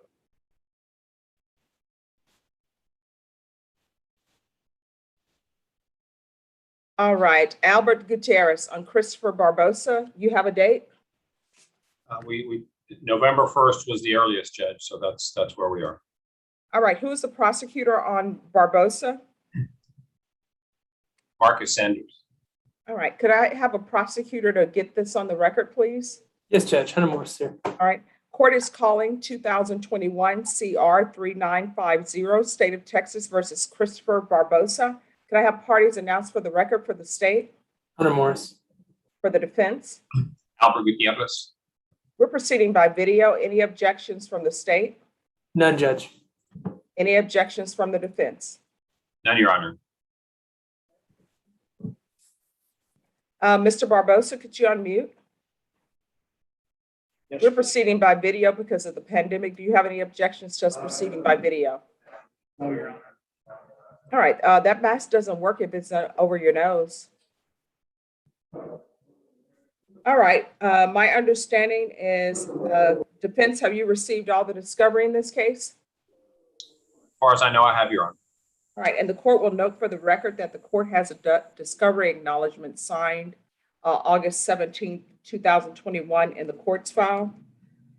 My understanding an offer has been tendered. Is that correct, Mr. Gutierrez? That is correct, Your Honor.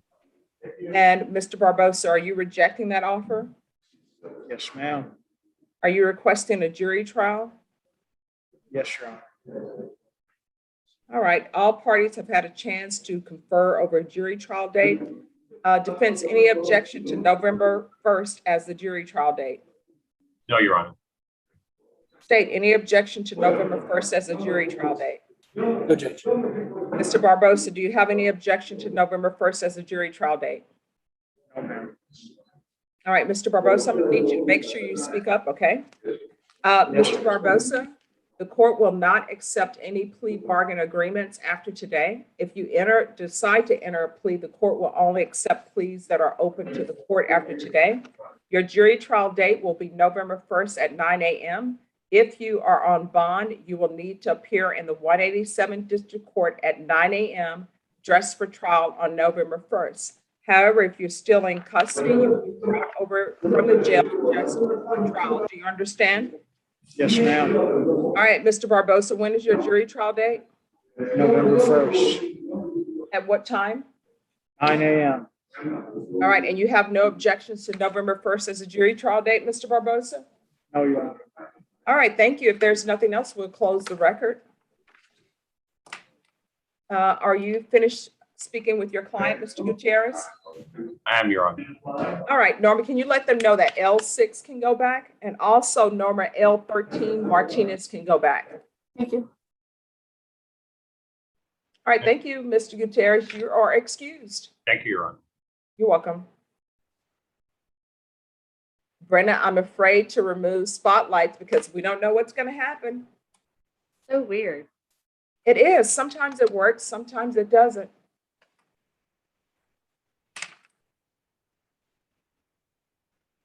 Norma, did you see my chat?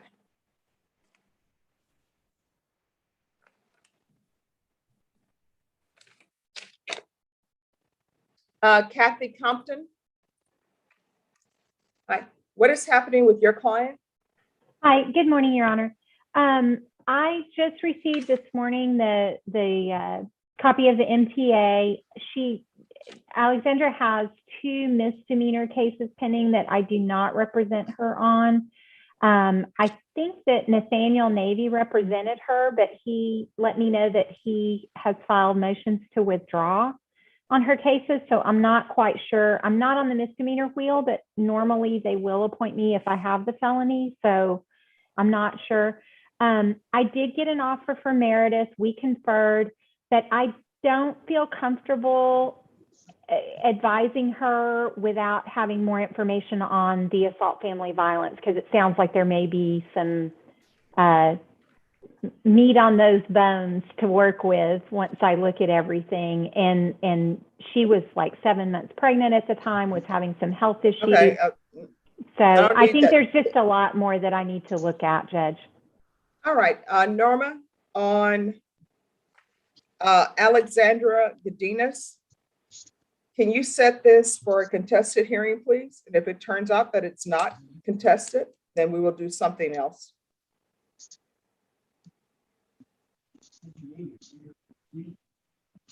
And give them a 30-day reset, and the court will not extend this any further. This case was set on August 18th.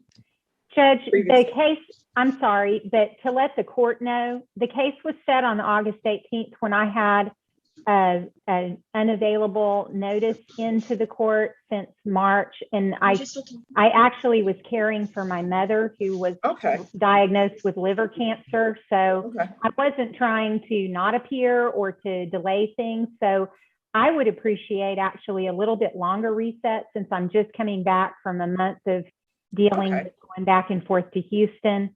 No disrespect to the court whatsoever. I'm happy to do what you want, but No, I don't take it. Let me just tell you, I don't take anything as disrespect. I tell everyone communication is key. If then the court knows that there is something else going on, then I'll take that in consideration. Norma, can you give Ms. Godinez a 45-day reset? Is that enough time for you, Ms. Compton? yes, Your Honor, I appreciate that. And I did contact Norma when I got that setting first for the 18th. So that, I think that was just an error that it had been set then. Oh, no problem. Sometimes with the system, motions are filed or notices are put in the system and we don't get them right away. Yes. Well, I appreciate that, Judge. And if we can work it out, I'll be conferring with Meredith via email. So if we can work something out, we'll definitely be here and ready to roll sooner than that if we can be. Thank you. The paperwork on the other person. I sent it. Okay, thank you. Norma, can I get a 45-day? The 20th. I'm sorry, when? October 20th. All right, you're going to come back on October 20th, Ms. Godinez.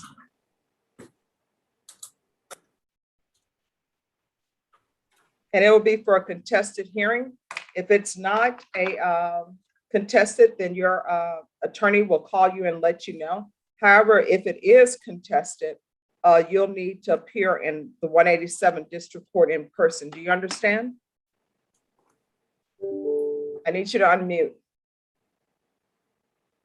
Hello? Hi. I can barely hear anything. I'm sorry. Your next court date is October 20th. Okay. It is for a contested hearing. Yes, ma'am. If it is contested, you will need to appear in court. Do you understand? Okay. Yes, ma'am. All right. And your attorney will let you know if it's contested or not. Okay. Yes, ma'am. All right. Thank you. You're excused. All right. Thank you. You're welcome.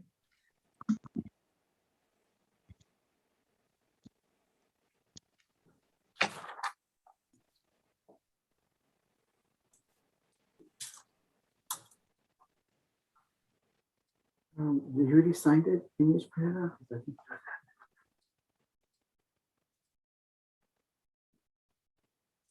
Lorraine Efron. Yes, Judge, I'm here. On Mr. Thomas, he should be on the Zoom somewhere, or in the waiting room. This is a first setting in decency. Counsel, he's not in the waiting room. He's not? No, he's not. I'm here. I don't know if you can hear me. How are you listed on the screen, sir? As Richard Thomas. All right, what is happening with Mr. Thomas? This is a first setting. I'm still going through the discovery. The offense dates stem from quite some time ago, and there's quite a bit of discovery starting from like 2005 moving forward. All right, Norma, on Mr. Richard Thomas, could you give him a 30-day reset for discovery? Yes, ma'am. October 6th. All right, we'll see you back on October 6th. Okay. That will be by Zoom. You and your client are excused. Thank you, Judge. You're welcome. Thank you, Judge. You're welcome. Have a great rest of your day. You too.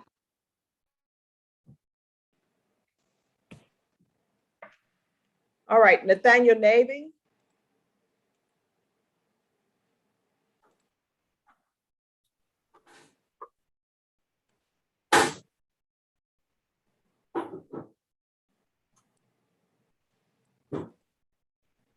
Let me see where Nathaniel Navy is. I don't see him on the screen. What is happening with his client, Jose Martinez? I'm sorry, not Jose. Yeah, Jose Martinez. Does anyone know what is happening with that?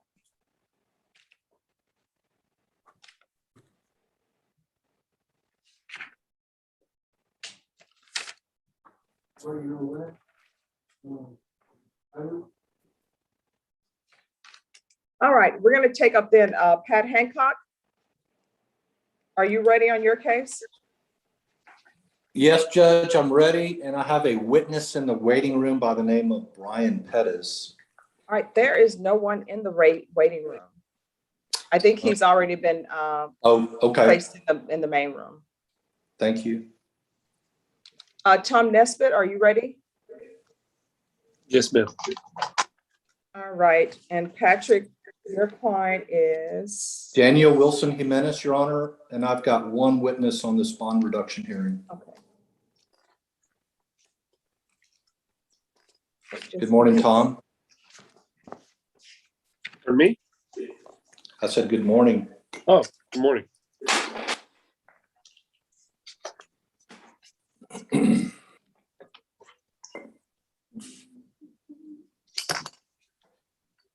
All right, the court is calling, and this is motions, correct?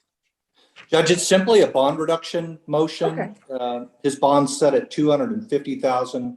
Our prayer is $75,000. Okay, all right. The court is going to call 2020 CR 4098B, State of Texas versus Wilson Jimenez. Could I have parties announced for the record for the state? Tom Nisbet. For the defense? Patrick Hancock for Daniel Wilson Jimenez, and I see him present in the Zoom courtroom from the jail. All right, Mr. Jimenez, could you unmute yourself, please? Yes, Your Honor, I'm here. Are you Wilson Daniel Jimenez? That is correct, Your Honor. That is me. We're proceeding by video. Any objection from the state? No, Your Honor. Any objection from the defense? No, Your Honor. Mr. Jimenez, we're proceeding by video because of the pandemic. Do you have any objection with this hearing taking place by video? I do not currently, Your Honor. All right, defense, you filed a motion to reduce bond. State, have you had a chance to review the defense's motion? Yes. Are you ready to proceed, state? Yes. Is there an agreement or no? No. All right, defense, it's your motion. You may proceed.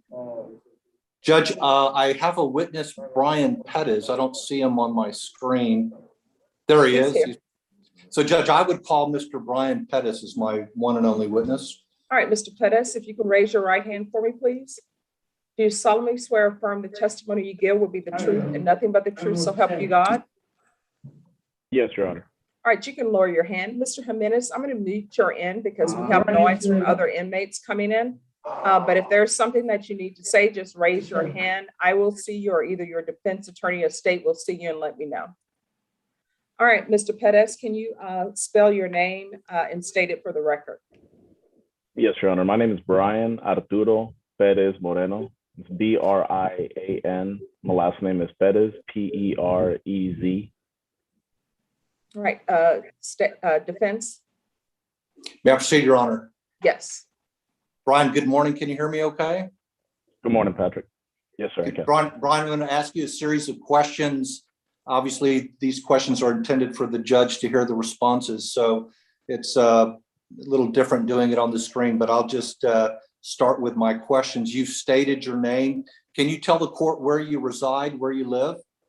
Currently live in Bexar County, San Antonio, Texas. And Daniel Wilson Jimenez is the defendant in this case. Can you tell the judge how you're related to the defendant? He is my brother, my blood brother. Okay. Older And how brother. old is he? I believe he's 39, if I'm not All right. mistaken. And how old are you, Brian? I'm 34. Are there any other siblings in your family? It's a total of 4 of us. I have an older sister and a younger sister. And are your parents still living? Unfortunately not. My mother passed away last year, and our father passed away 5 years ago. Brian, speak up just a little bit. Prior to your brother being housed in the Bexar County Jail on this current murder charge, are you aware that he was indicted and convicted in federal court? Yes, my brother, if I'm not mistaken, has been serving or was serving federal custody. Okay. And are you aware as of today that he's been in continuous custody, federal term, Bexar County now for about 5.5 years? Yes, 100%. He's been incarcerated for well over 5 years now, going on 6. Day for And day. in continuous custody, correct? Yes, day for day, continuous, and no release. And are you further aware that he, as of July of this year, this past July, that he's on 5 years of supervised release through the federal court system? Yes, sir. Upon his release, he does have a supervised 5-year federal probation, I guess is considered. I'm not 100%, but it is a supervised release at 5 years. Yeah, that's probably the normal comparison. He served his time and now he'll be on supervised release, which is like probation. Yeah, yes, sir. Regarding this case, Brian, are you familiar with how much the bond is set at currently as we sit here this morning? If I'm not mistaken, it's $250,000. That's correct. And with regard to the $250,000, I ask you to reach out to some bondsmen to see if your brother could meet the criteria of making that bond. What's the result of those inquiries? Yeah, it took some time to do a little bit of research and follow up with some local bonds companies, try to find some recommendations into someone that could possibly help. And they do require, of course, the person in seek of a search for bond to have some type of assets or collateral, and of course, make somewhere around 10%, I believe, of whatever the actual bond is. And so we did look, and they definitely have to have some type of place of residence here locally in San Antonio, which of course my brother unfortunately does not have either of those. So very difficult to be able to meet any type of criteria that they require. Let me ask you specifically, Brian, just about your brother's financial situation.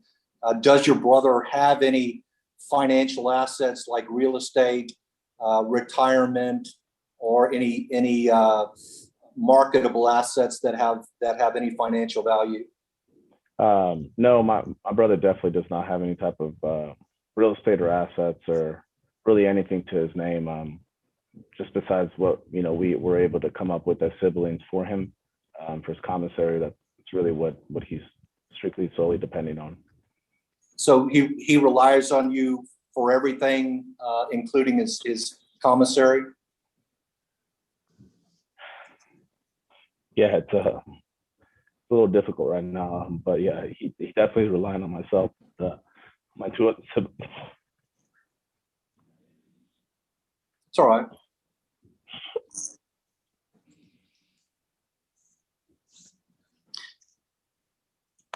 Did you want to finish, or I can ask you another question, buddy? Now we can finish.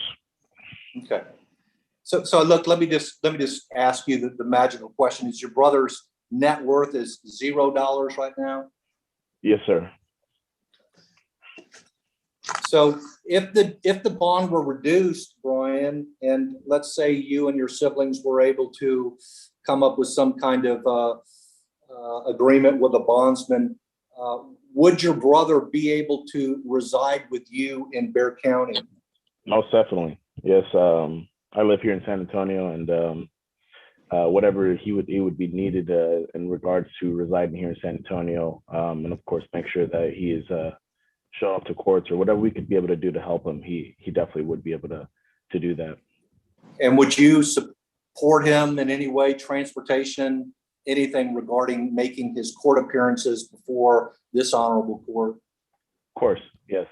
Court dates, any type of responsibilities that he has out here, I would of course make sure that he is able to not only appear but be accountable for everything that he's responsible for.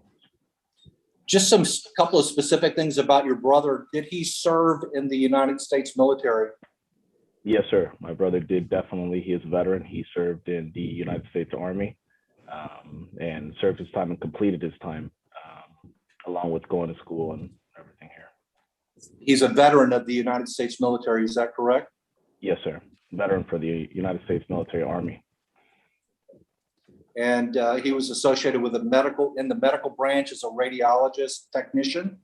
Yes, sir. He was a, what do you call it? X-ray tech, radiologist technician. Worked here for several years and also served in the Army military branch.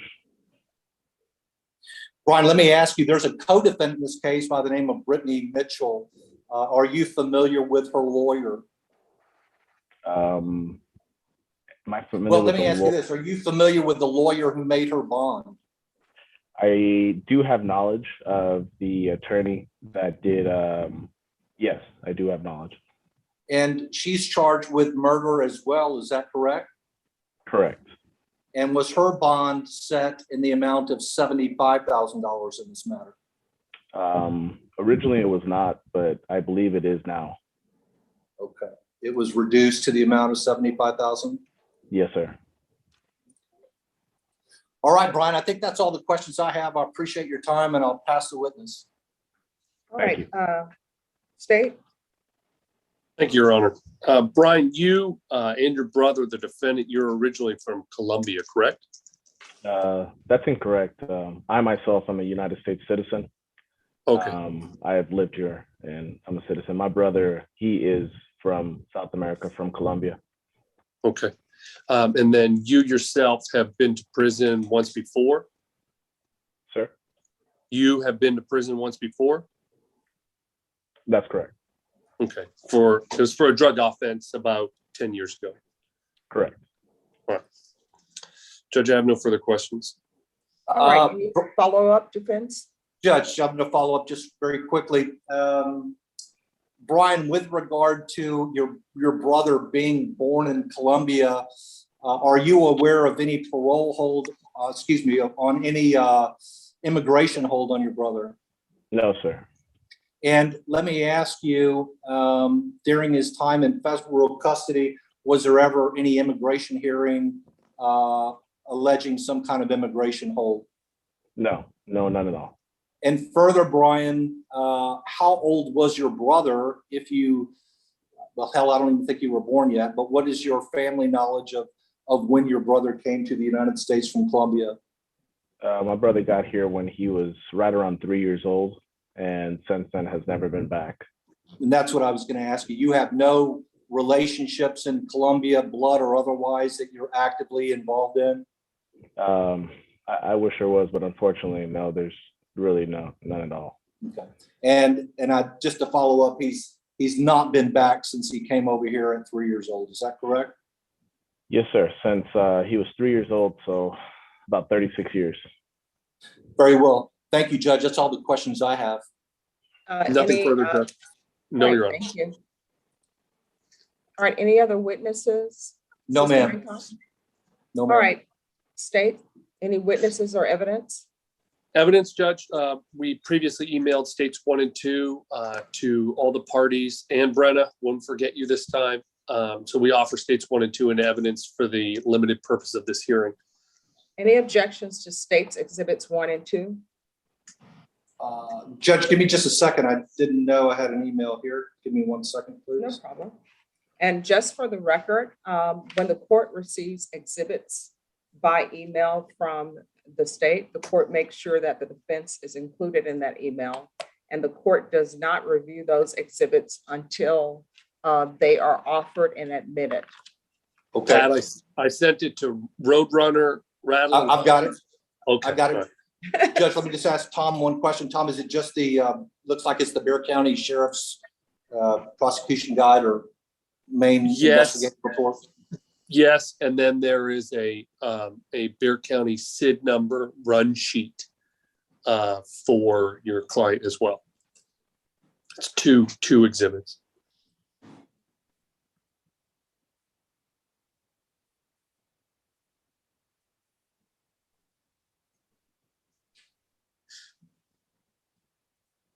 Okay, Judge, no objection. All right, states exhibits 1 and 2 are admitted into evidence. Any other evidence or witnesses from the state? No, Your Honor, we rest and close. All right, defense, any witnesses? No, Judge, we rest and close too. All right, the court will hear argument. Defense, it's your motion. Judge, obviously, I think what's apparent here is that it's a serious case, no doubt about that. Wanted to bring to your attention that my client was serving a federal sentence. I think the state then brought him over towards the end of him serving time. That's resulted him being transferred to the Bear County Court and being available to us today. His continuous custody, judge, is 5.5 years. It may be just over 5.5 years. I don't see this man as a threat to the community, Judge. I don't see him as a flight risk for the matters that we discussed. He does not have an immigration hold on him, and he has been in this country since he was 3 years old with no active connections out of the country.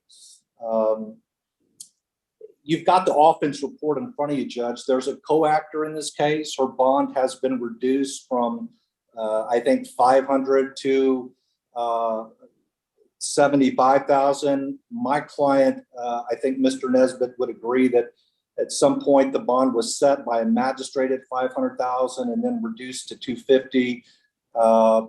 And we're simply asking, Judge, and just in an equitable argument here, that his bond be reduced to $75,000 as well. I don't think that's going to get him out of jail, but it can give his family some opportunity to check out their finances to see whether they would be able to make a bond.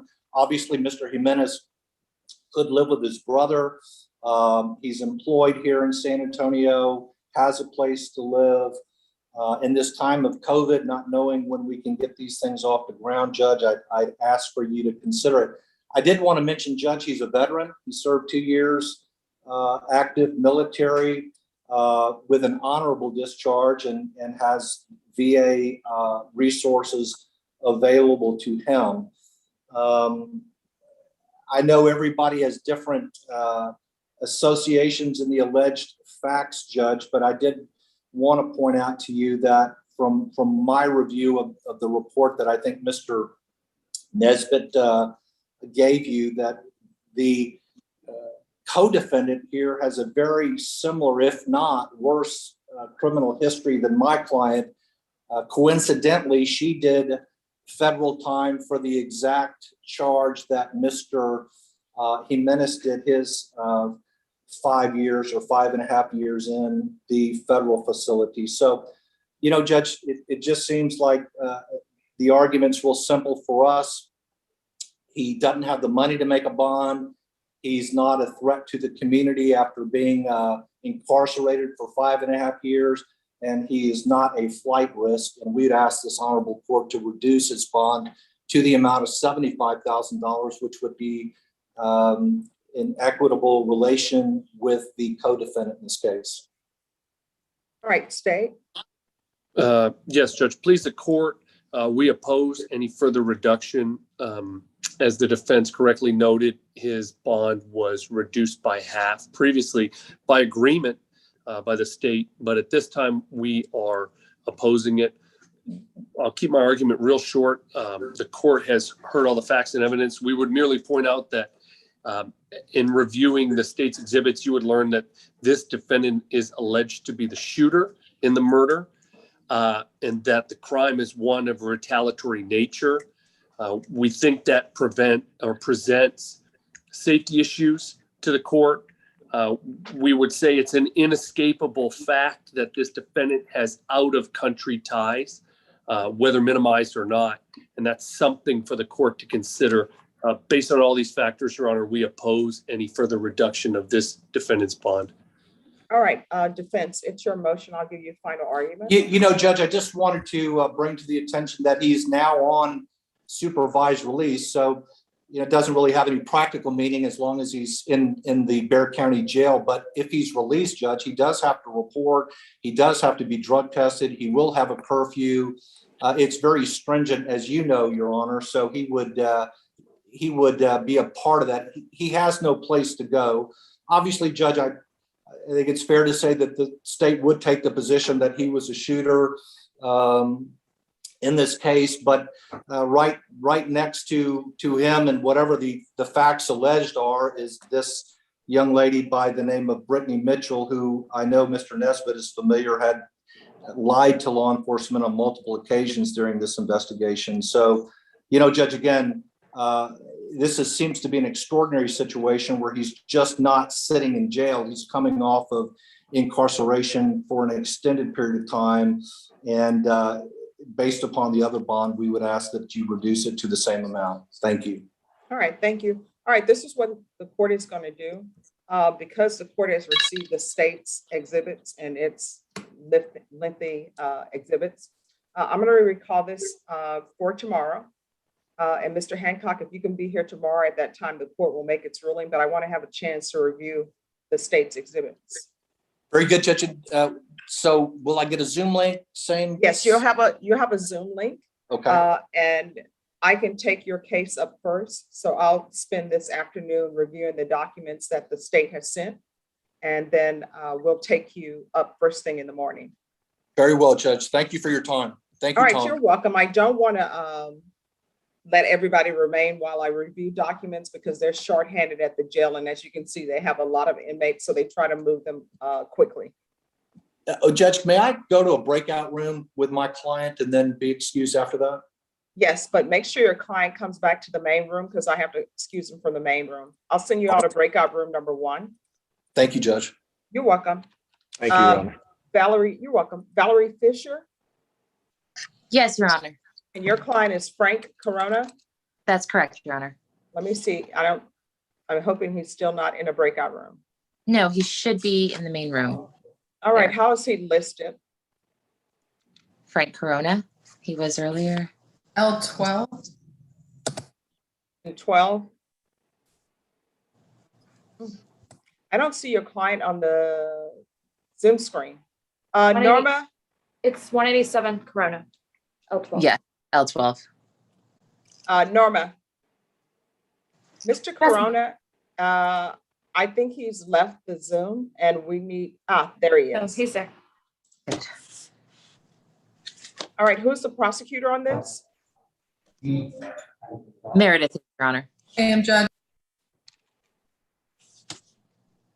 All right, the court is calling 2020 CR 12086, State of Texas versus Frank Corona. Can I have parties announced for the record, please, for the state, Meredith McIntyre for this.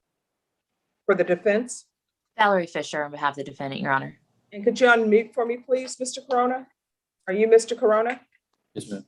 We're proceeding by video because of the pandemic. Any objection from the state? No, Your Honor.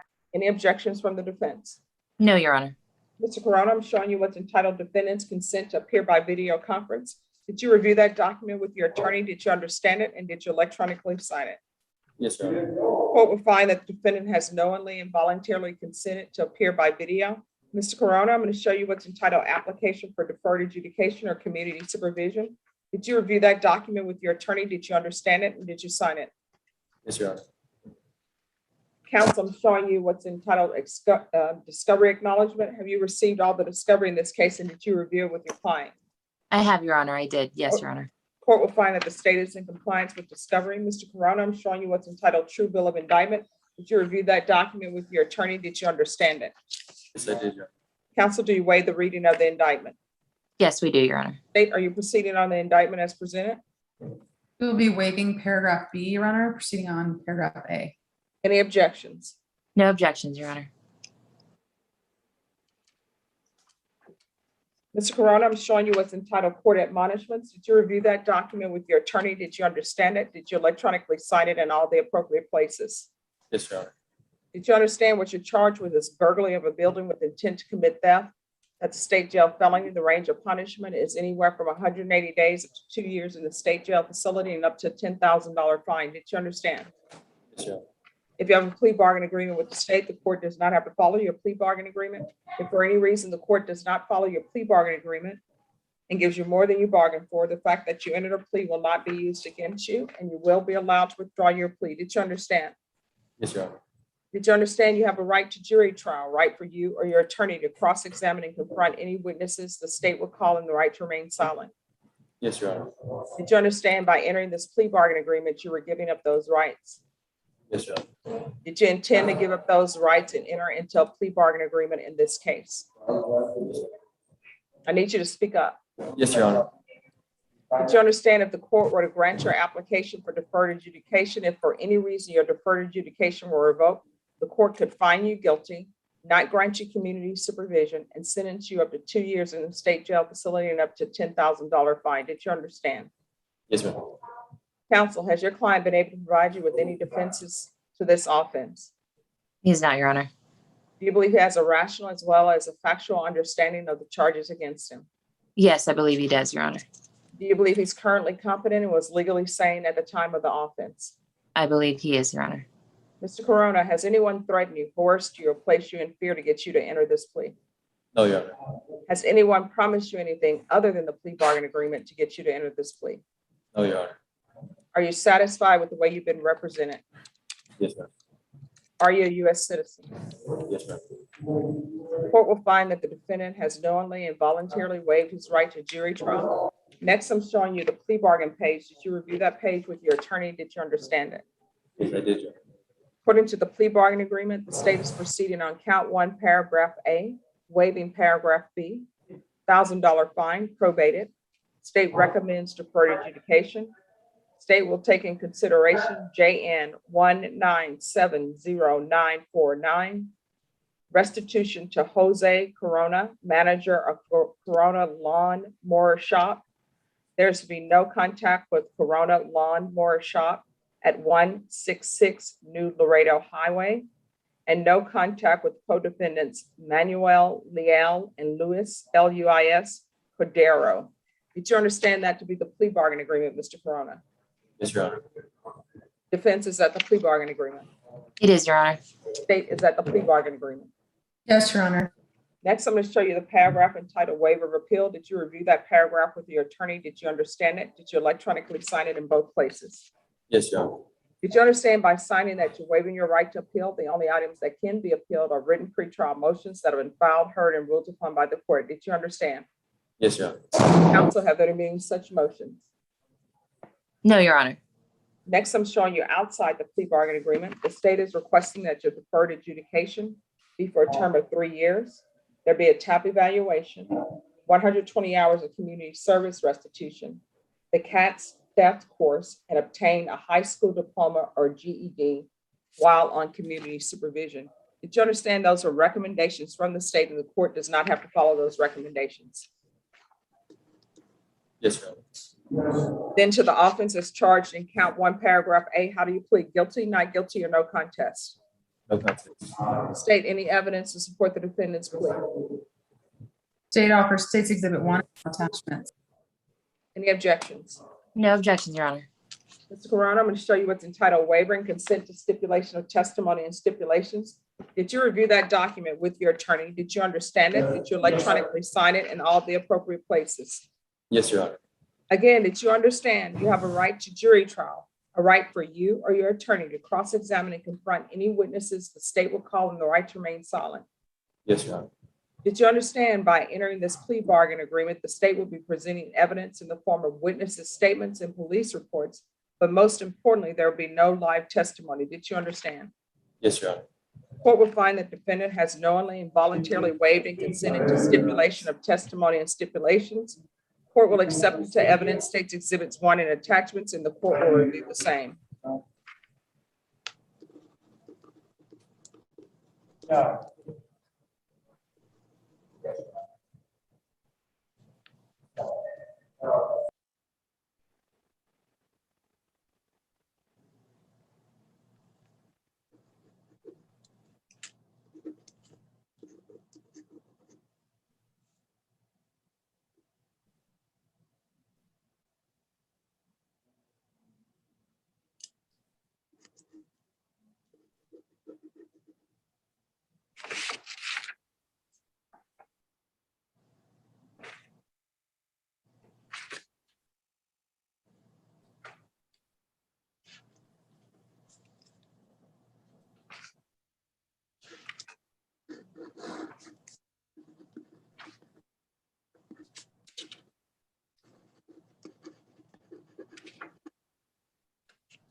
All right, after reviewing State's Exhibits 1 and attachments, the court will find there is sufficient evidence to find you guilty. However, the court will defer finding of guilt. Are you proceeding with sentencing or no? No, Your Honor, if we could have a very brief reset before we have sentencing. Yes. And here's the thing, we did discuss off record that you were checking to see if the defendant's grandmother wants him to reside there. Is that correct?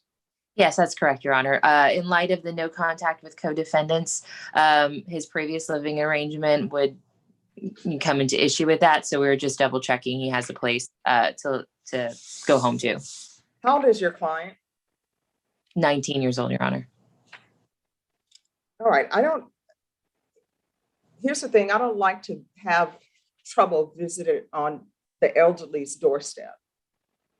And from what I've read in this police report, the defendant, the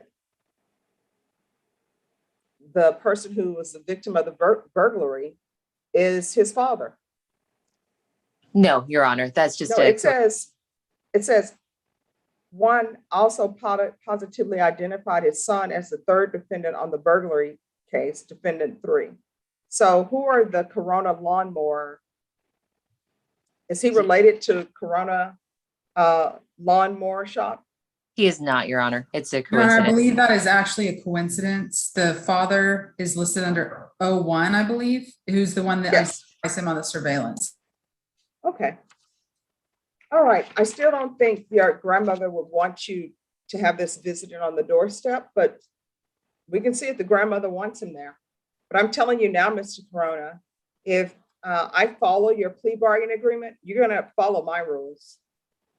And if Yes, you Your Honor. don't, you're going to be looking at potentially going to the state jail facility for 2 years. You understand? Yes, Your Honor. And before you spend another dime getting a tattoo, you need to start saving your money, because I'm not going to have you living at your grandmother's house for free. You understand? Yes, ma'am. You got the record, Brenna. And my family, you know what the rules were? You're either going to school or you're getting a full-time job, but I'm not taking care of grown people. So you're an adult, you want to do adult things, then you need to support your adult habits. You understand? Yes, Your Honor. How much time do you need, Ms. Fisher? Early next would be fine, or mid next week, Your Honor, if the court will allow. All right, Norma, on Mr. Corona, Can I have this recalled for sometime next week? And Rebecca, we won't need a PSI. It's just for him to find out if he has a place to stay. September 10th. All right, we're going to come back on September 10th. And Mr. Corona, make note of this. The only person who you could potentially stay with is a relative. So all of these people who you're calling your friends are not really your friends because they're not offering up a place for you to stay. You understand? Yes, Your Honor. All right, we'll come back on September 10th. Norma, you can let them know that L12 is free to go. Thank you for your patience. Ms. Fisher, you are excused. Thank you, Your Honor.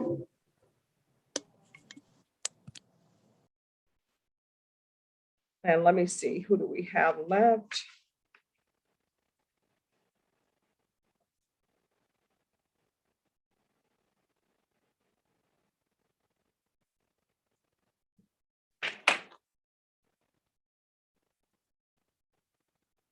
Right now, I'm removing spotlights at my own peril. We'll see what happens.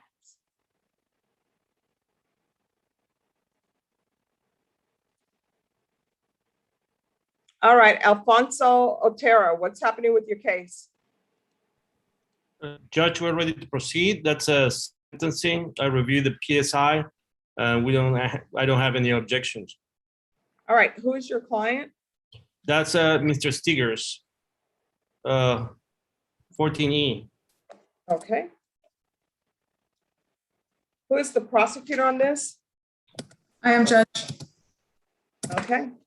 Brenda, we'll see if I did us any damage by.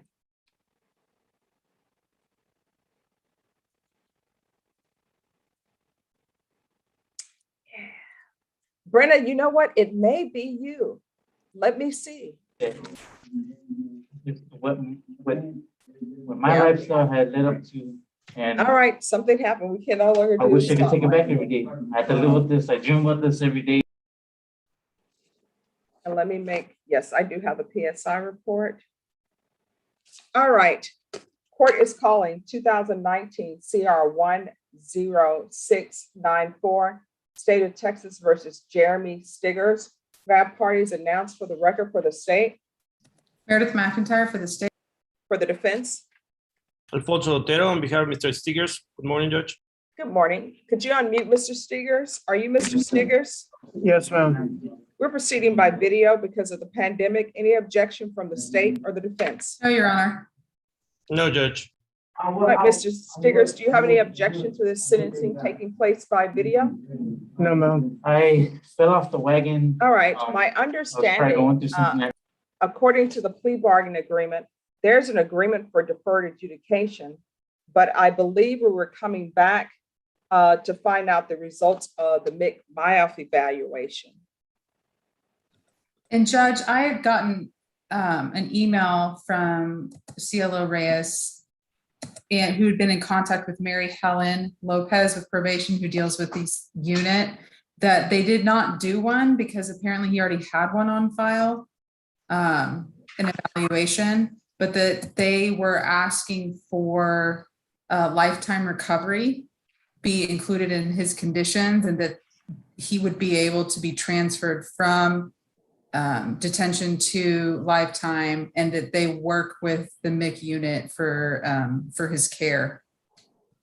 That was the latest I got on his And Mr. Otero, are you okay with, or are you in agreement to him being transferred to lifetime with the MIC unit as well?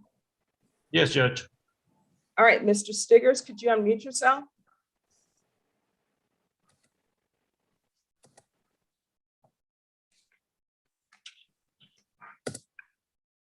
Oh, no, Mr. Stiger, just press the space bar. We got to learn independence. Slow down on that bar. Yeah, on space, but the space bar is not. What are you trying to do? Unmute it. Yeah, unmute it. Okay, so Mr. Stigers, here's the thing. I understand that people have mental health issues. Yes, ma'am. All right, but you've got to make sure that you do everything that's being required on your probation, because otherwise you're looking at potentially life in prison. You understand? Yes, ma'am. All right. So Lifetime Recovery is willing to accept you. You're going to be transferred from the jail to lifetime recovery. Ms. Reyes, will somebody be picking him up? Yes.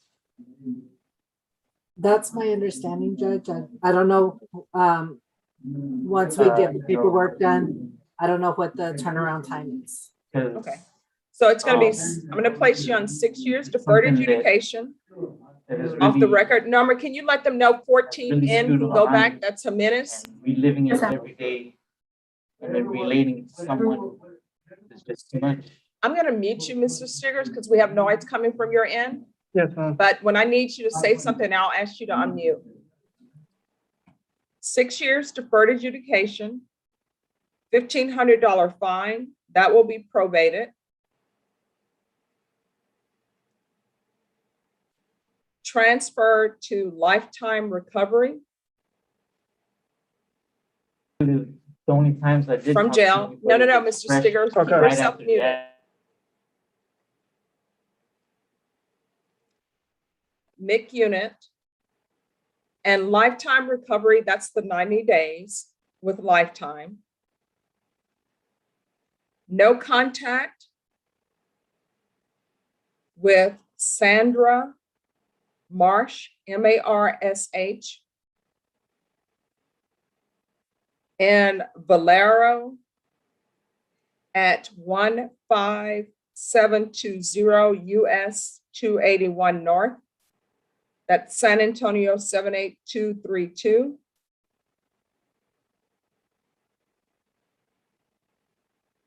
Medication compliance. So Mr. Stiggers, you need to make sure you take your medication. If there are side effects from medications, you need to let the doctors know, because otherwise they won't know. But don't stop taking your medication without prior approval from medical personnel. And you're going to have to sign a release with your doctors so that probation can make sure that you're doing everything you need to do.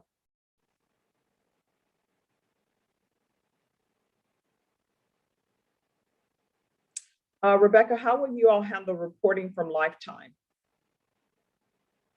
I think we can do it virtually. All right. So there'll be Zoom reporting.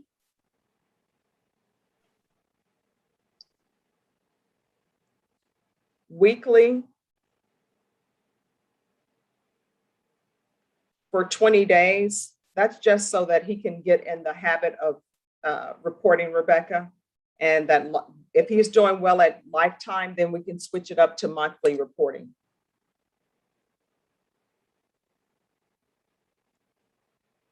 Proof of employment or SSI within 60 days of release.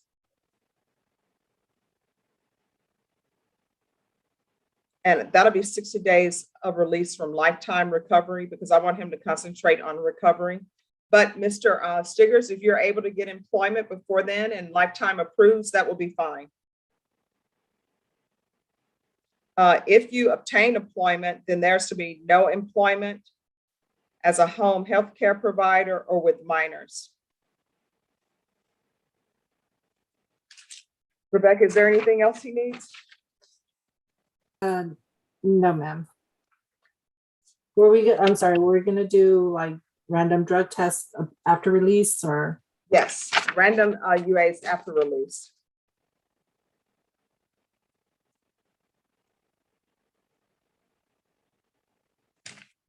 All right, Mr. Stiggers, I'm going to show you what's entitled Trial Court Certification of Defendant's Rights to Appeal. Did you review that document with your attorney?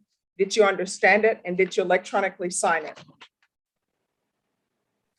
Yes, ma'am.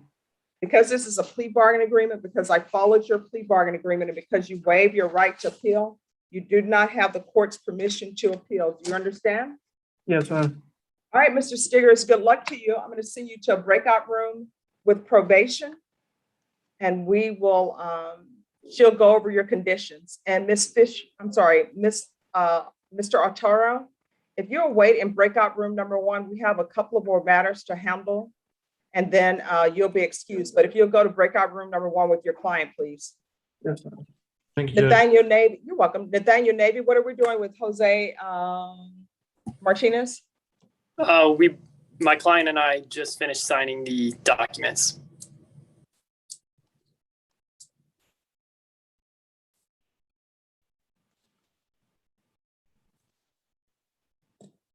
All right, we'll take that matter up. Blakely Moore, what is happening with your client?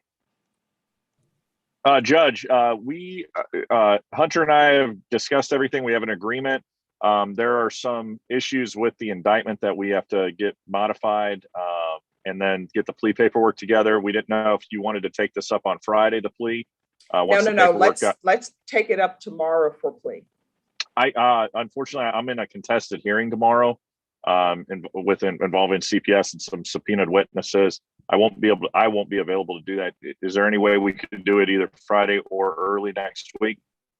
I'll send you to the breakout room with Ms. Ferguson to see if we can then take care of this on Monday. Monday is Labor Day, Your Honor. Oh, that is true. See, we work so much in this court. I'm available. So. All right, I'm going to send you out to breakout room number 2. Ms. Ferguson, if you could go to number 2, please.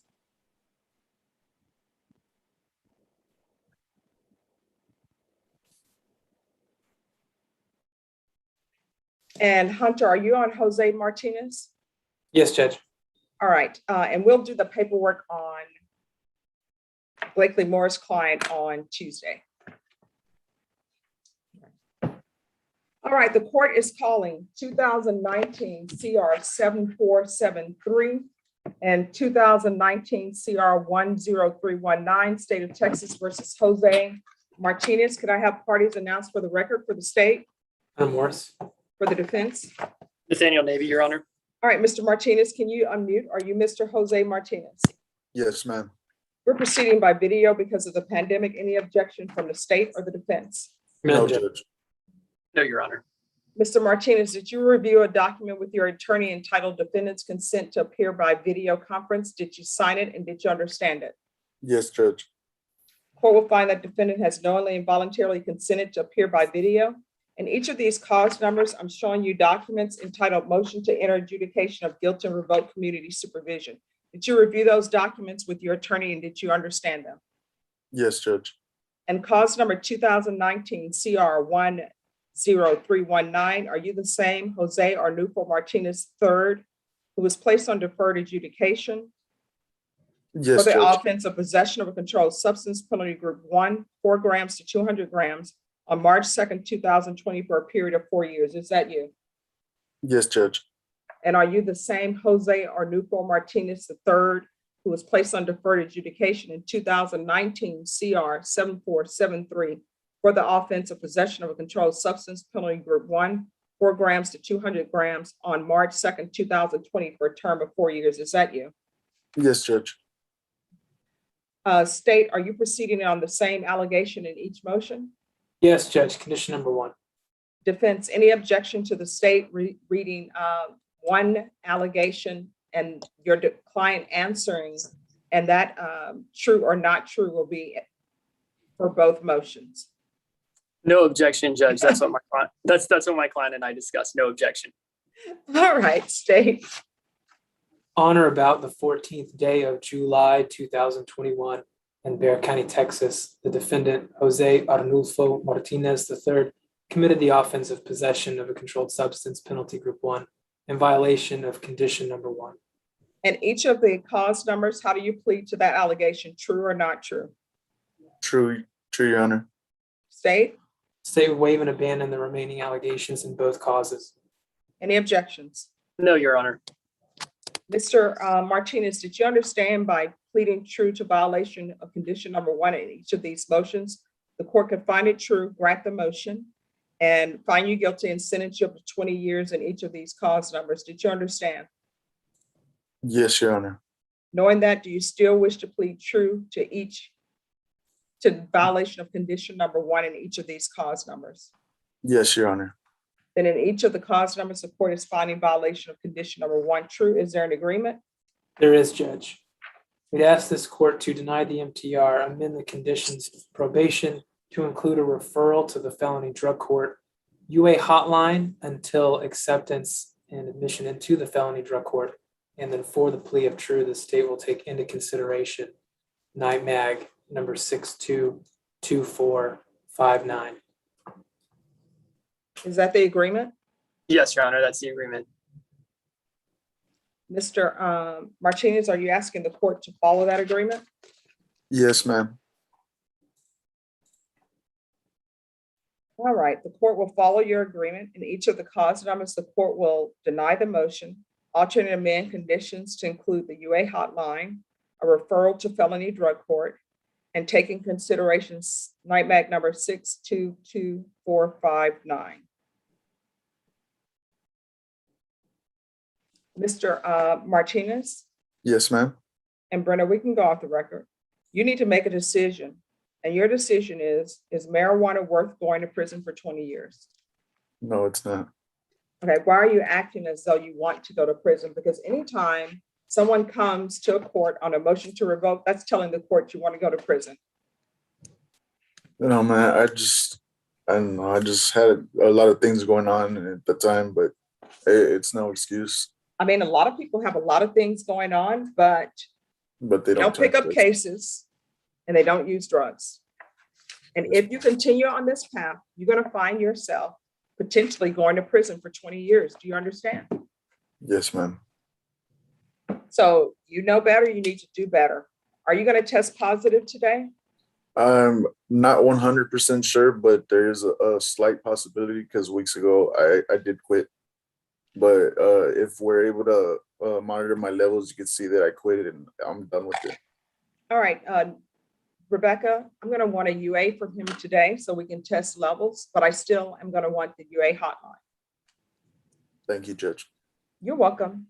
All right. I'm going to send you, Mr. Navy, could you go to breakout room number 1? I just have one more matter to take up with Rebecca.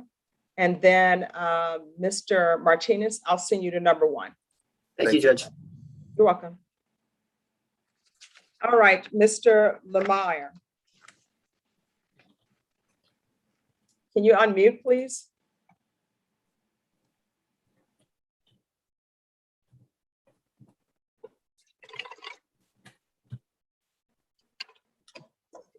Yes, Your Honor. Yes, I'm being asked to allow you to have no harmful or injurious contact with your grandmother. What's going to end up happening is I'm going to reset your case, give the state a chance to see if they have any objections to that. If they do, what will end up happening is we'll come back and we'll have a hearing. Do you understand? Yes, Your Honor. All right. So we're going to recall you back and Ms. Ferguson will let you know what that date is. All right. So we will see you on a different date. Okay. Okay. All right. Thank you. Thank you. You're welcome. And Rebecca, I'll give you the date for that. Oh. Okay. All right. And then Rebecca, you can now go to breakout room number 1. Mr. Stiggers, I need you to go back to breakout room number 1. All right. And that will be all for today. Judge, can Yes. I please be put into a breakout room with Mr. Ellis Morganfield? Yes. Mr. Morganfield, I'm going to send you to breakout room number 4. And if you could go there, please, and a prosecutor will meet you there. Mr. Stiggers, I'll move you to breakout room number 3. Do not leave the breakout room again unless I ask you to leave, okay? Yes, ma'am. And Rebecca, I'll send you to 3. Okay, thank you, Judge. Thank you. All right, everyone, we're going to stop live stream. And we are actually done for today, everyone. So we will see everybody tomorrow at 9.